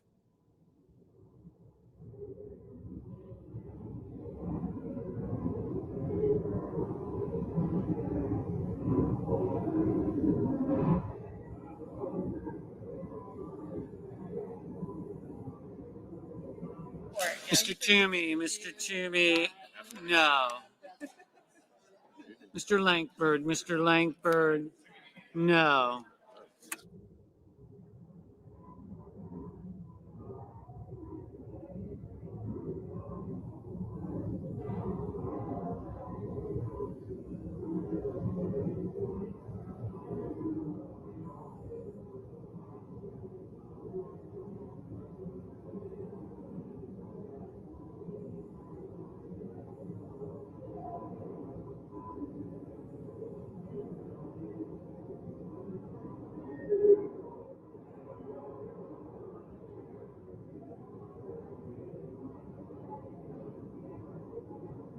Mr. Wicker. Mr. Wicker, aye.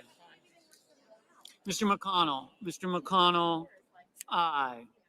Mr. Van Hollen. Mr. Van Hollen, aye. Mr. Rubio. Mr. Rubio, no.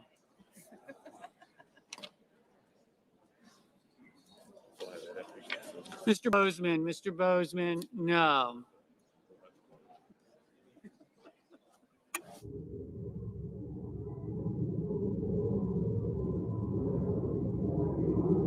Mr. Blumenthal. Mr. Blumenthal, aye.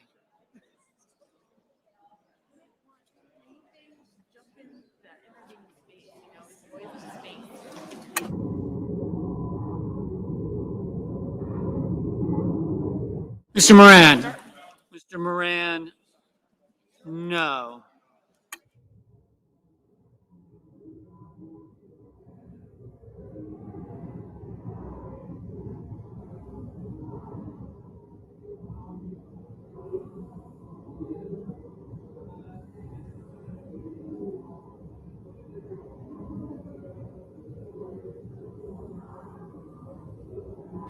Mr. Cruz. Mr. Cruz, no.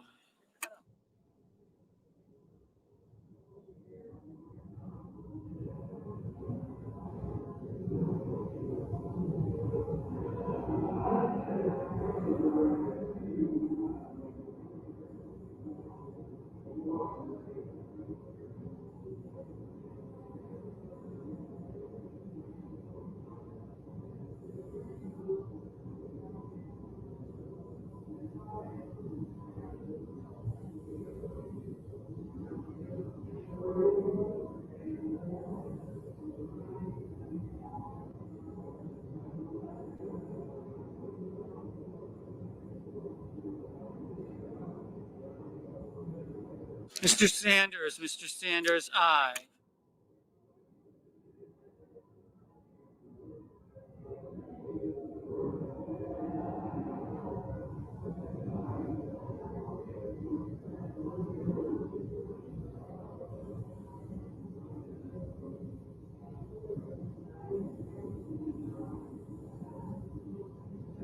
Miss Cinema. Miss Cinema, aye.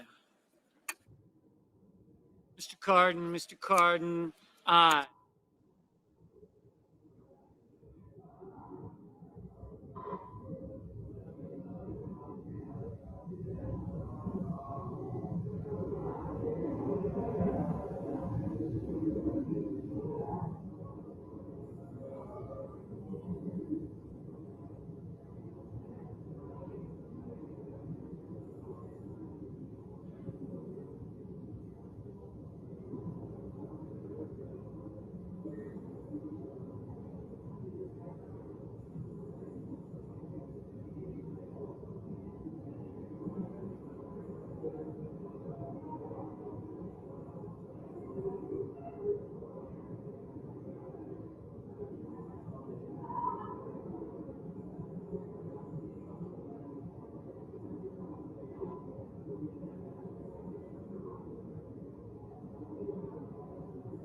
Mr. Young. Mr. Young, no.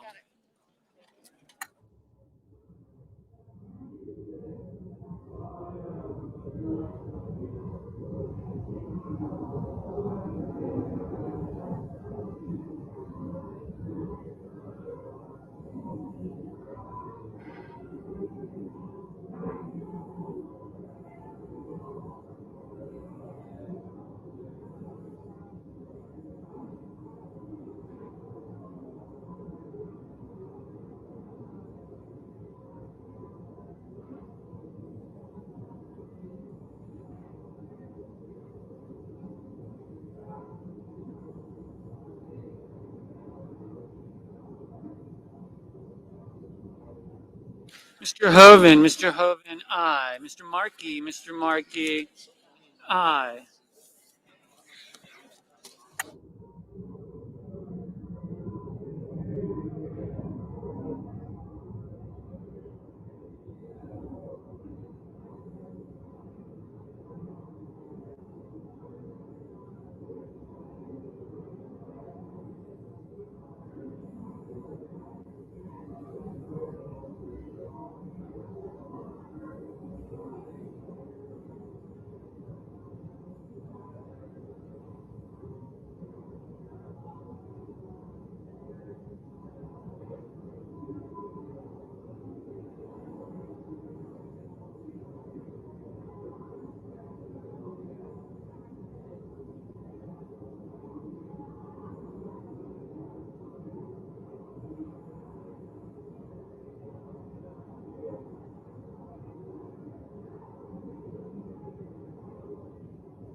Mr. Shelby, no.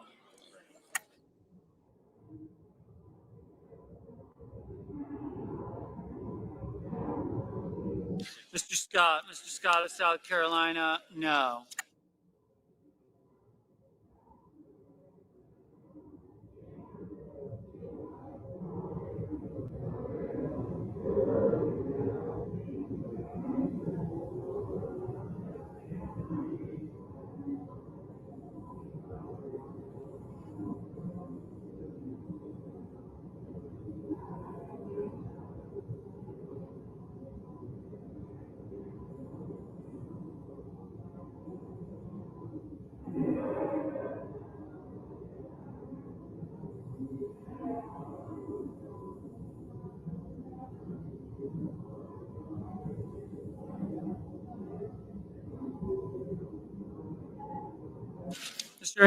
Mr. Inhofe, no.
Mr. Barrasso. Mr. Barrasso. No.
Mr. Murphy. Mr. Murphy.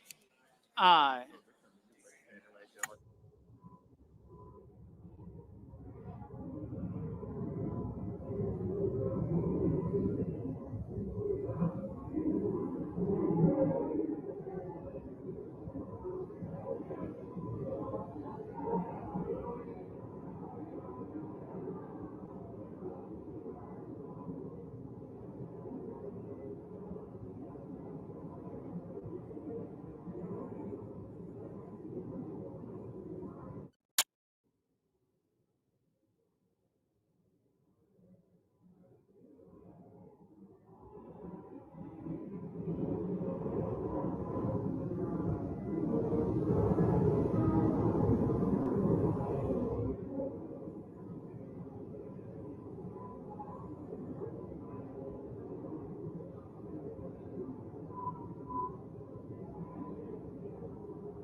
On this vote, the yeas are 69, the nays are 30. The bill as amended is passed. Madam President. Majority Leader. The Senate will be in order, please. And once again, congratulations to all of those who worked hard, so hard on this very significant and very important bill. And now we track. So, Madam President, I move to proceed to calendar number 122, Senate S. Conres 14, the concurrent resolution on the budget, and I ask for the yeas and nays. Is there a sufficient second? There is. There is. The clerk will call the roll. Ms. Baldwin. Mr. Barrasso. Mr. Bennett. Do you want to go? Mrs. Blackburn. Mr. Blumenthal. Mr. Blunt. Mr. Booker.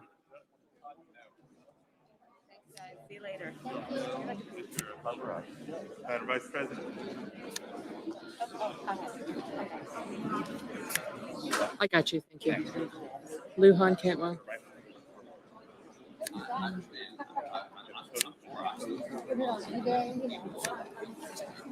Mr. Bozeman.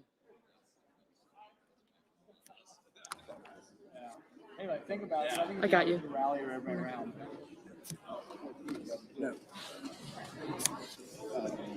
Everybody needs a little side like this. That's so old. Somebody found it in a drawer. It's from one of my other spots over time. There you go. Mr. Brown. Mr. Burr. I wish I knew who did it. Ms. Cantwell. Mrs. Capito. Mr. Carper. Mr. Casey. Mr. Cassidy. Ms. Collins. Mr. Coons. Mr. Cornyn. Ms. Cortez Masto. Mr. Cotton. Mr. Kramer. Mr. Crapo. Mr. Cruz. Mr. Daines. Ms. Duckworth. Mr. Durbin. Ms. Ernst. And they found this one is actually. Mrs. Feinstein. Mrs. Fisher. Mrs. Gillibrand.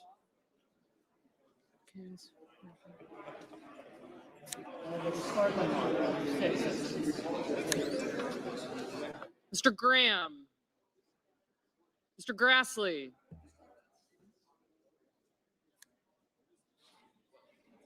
Mr. Haggerty.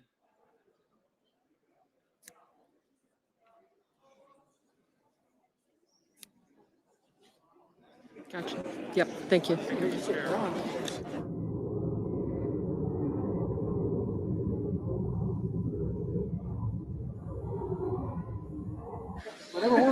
Ms. Hassan.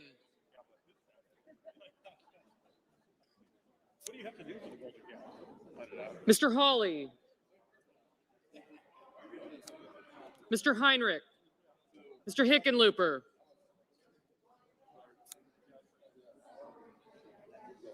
I got you. Ms. Hirono. Mr. Hoven. Mrs. Hyde-Smith. Mr. Inhofe. Mr. Johnson. Mr. Kane. Mr. Kennedy. Mr. Kelly. Mr. Kennedy. Mr. King. Ms. Klobuchar. Mr. Lankford. Right. Yeah. Mr. Leahy. Mr. Lee. Mr. Lujan. Ms. Lummis. Mr. Manchin. Mr. Markey. Mr. Marshall. Mr. McConnell. Mr. Menendez. Mr. Merkley. Mr. Moran. Okay, I have no idea this is doing that.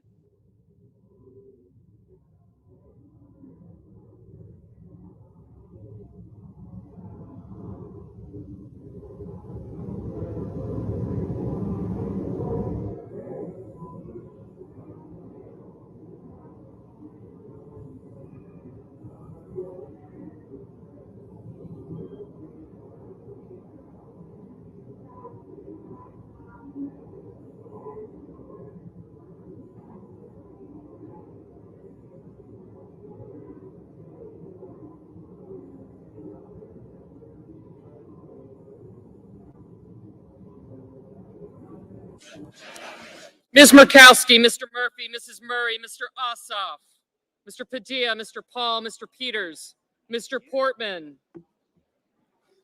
Mr. Reed, Mr. Risch, Mr. Romney, Ms. Rosen, Mr. Rounds, Mr. Rubio, Mr. Sanders, Mr. Sass, Mr. Schatz, Mr. Schumer,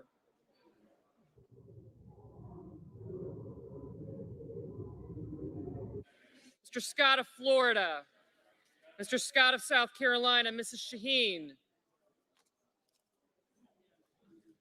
Mr. Shelby, Ms. Sinema, Ms. Smith, Ms. Stabenow, Mr. Sullivan, Okay. Mr. Tester, Mr. Thune, Mr. Tillis, Mr. Toomey, Mr. Tuberville, Right on these. Okay. These are. Mr. Van Hollen, Mr. Warner, Mr. Warnock, Okay. It's all good. You guys know it's good. We'll figure it out. Gotcha. Ms. Warren, Mr. Whitehouse, Mr. Wicker, Mr. Wyden, Mr. Young,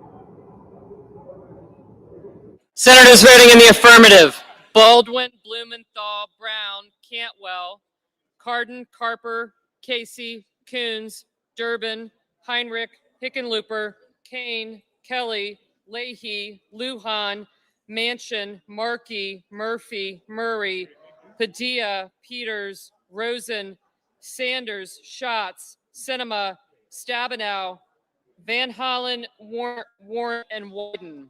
Senators voting in the negative. Here we go. Got you both. Barrasso, Braun, Burr, Capito, Collins, Cotton, Kramer, Daines, Haggerty, Hyde-Smith, Inhofe, Kennedy, Langford, Lee, Murkowski, Paul, Romney, Rubio, Sass, Scott of South Carolina, Thune, Toomey, Tuberville, and Wicker. Mrs. Gillibrand? Aye. Mr. Reed? I did. Aye. Mr. Booker? Aye. Mrs. Shaheen? Aye. Mr. Schumer? Aye.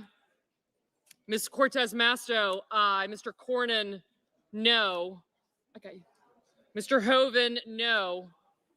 Mr. Tester? Aye. Mrs. Blackburn? No.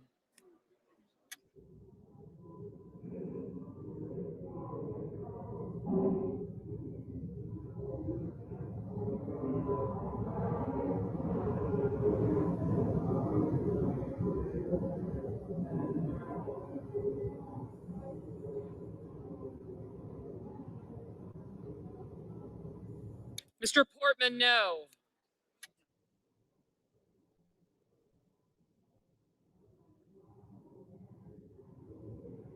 Mr. Graham? No. Mr. King? Aye.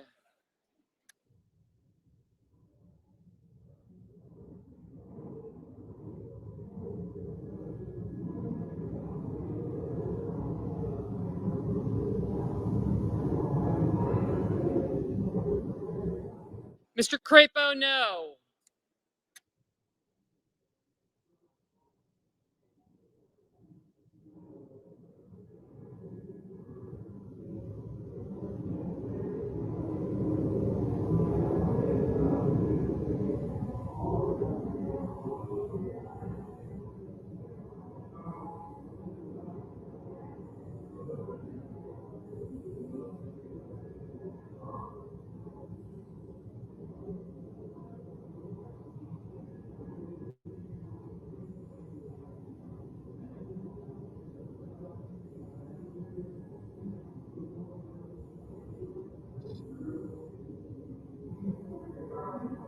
Mr. Marshall, no. Ms. Hirono? Aye. Mr. Cassidy, no. Mr. Hawley, no.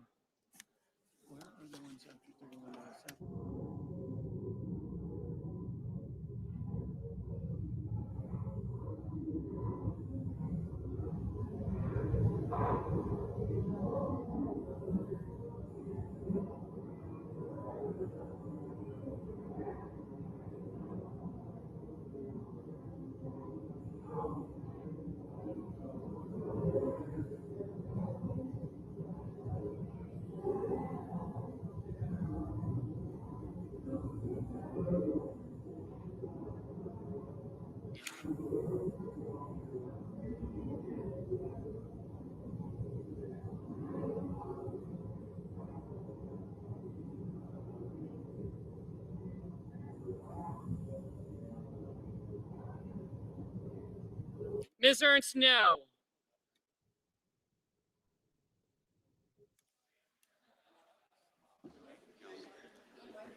Mr. Scott of Florida, no. Mr. Shelby, no. Mr. Menendez, aye.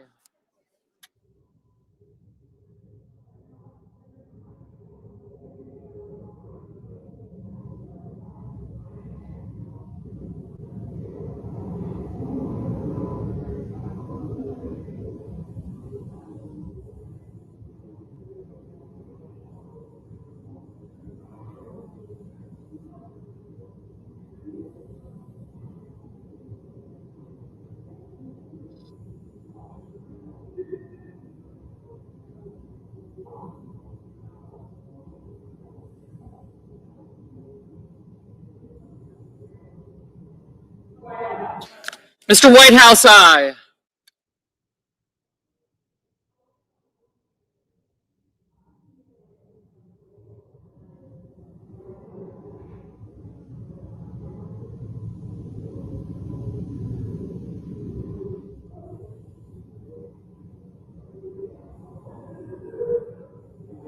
Ms. Hassan, aye.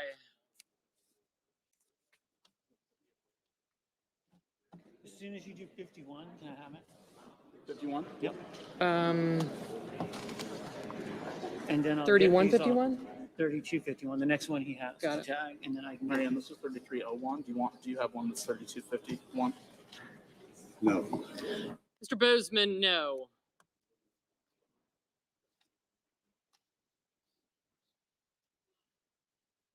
I don't have the 3251 one. Oh, here it is.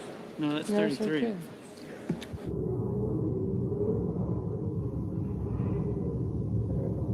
Mr. Merkley, aye.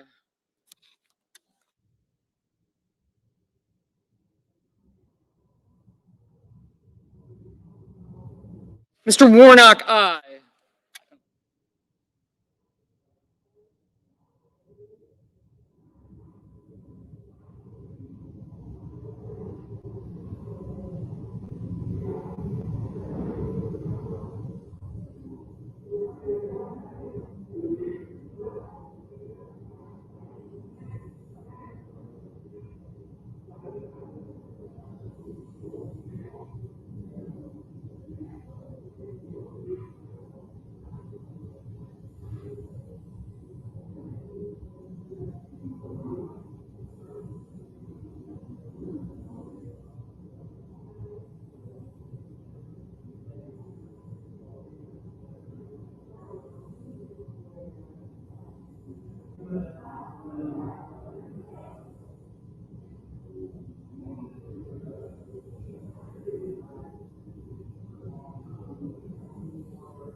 Sorry.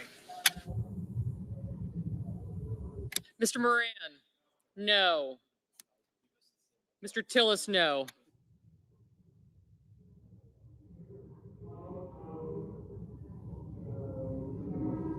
Mr. Blunt, no.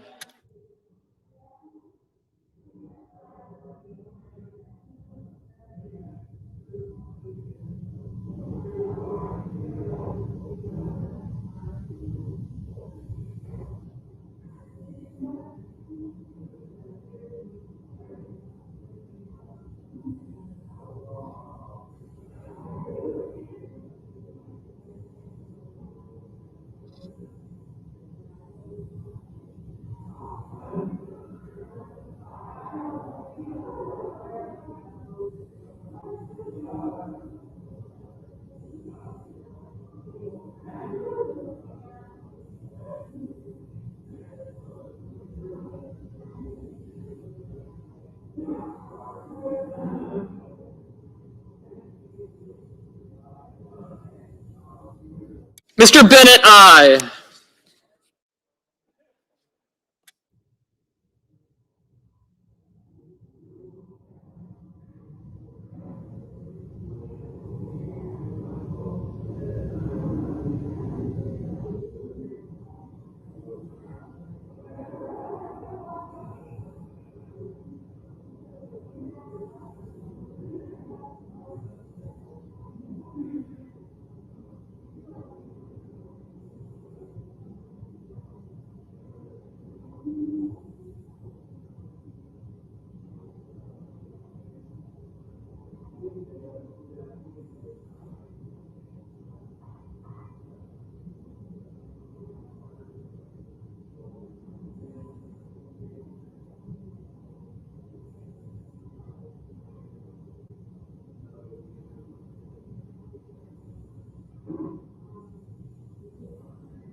Mr. Risch, no.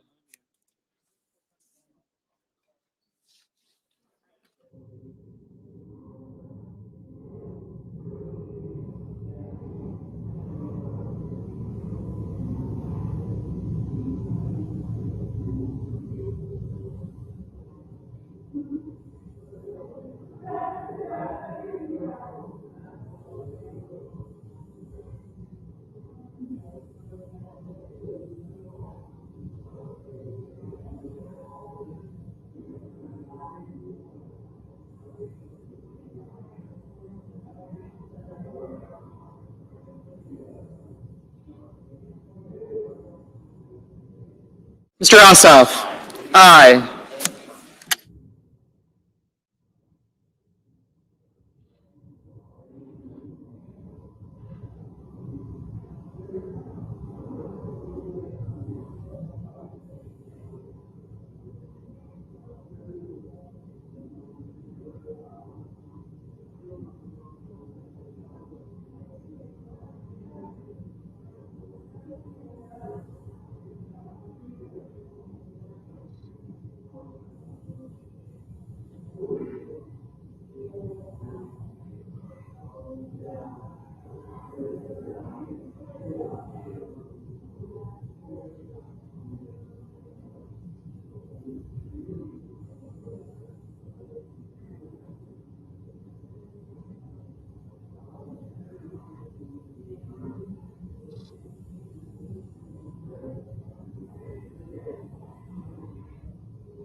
Ms. Smith, aye.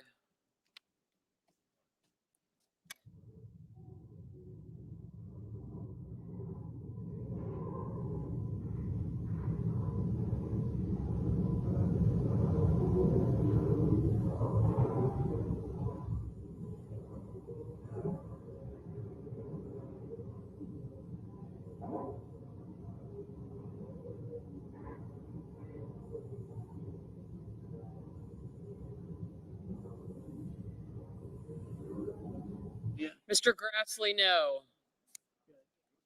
Mrs. Feinstein, aye.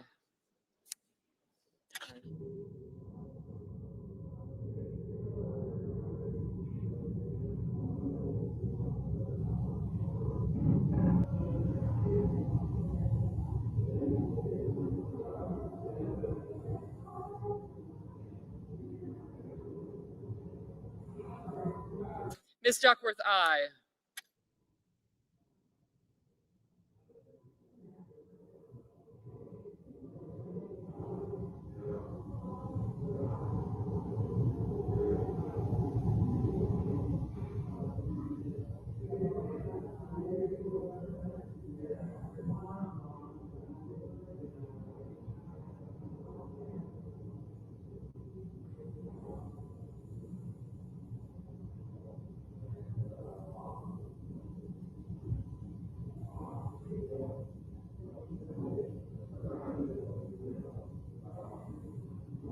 Ms. Klobuchar, aye.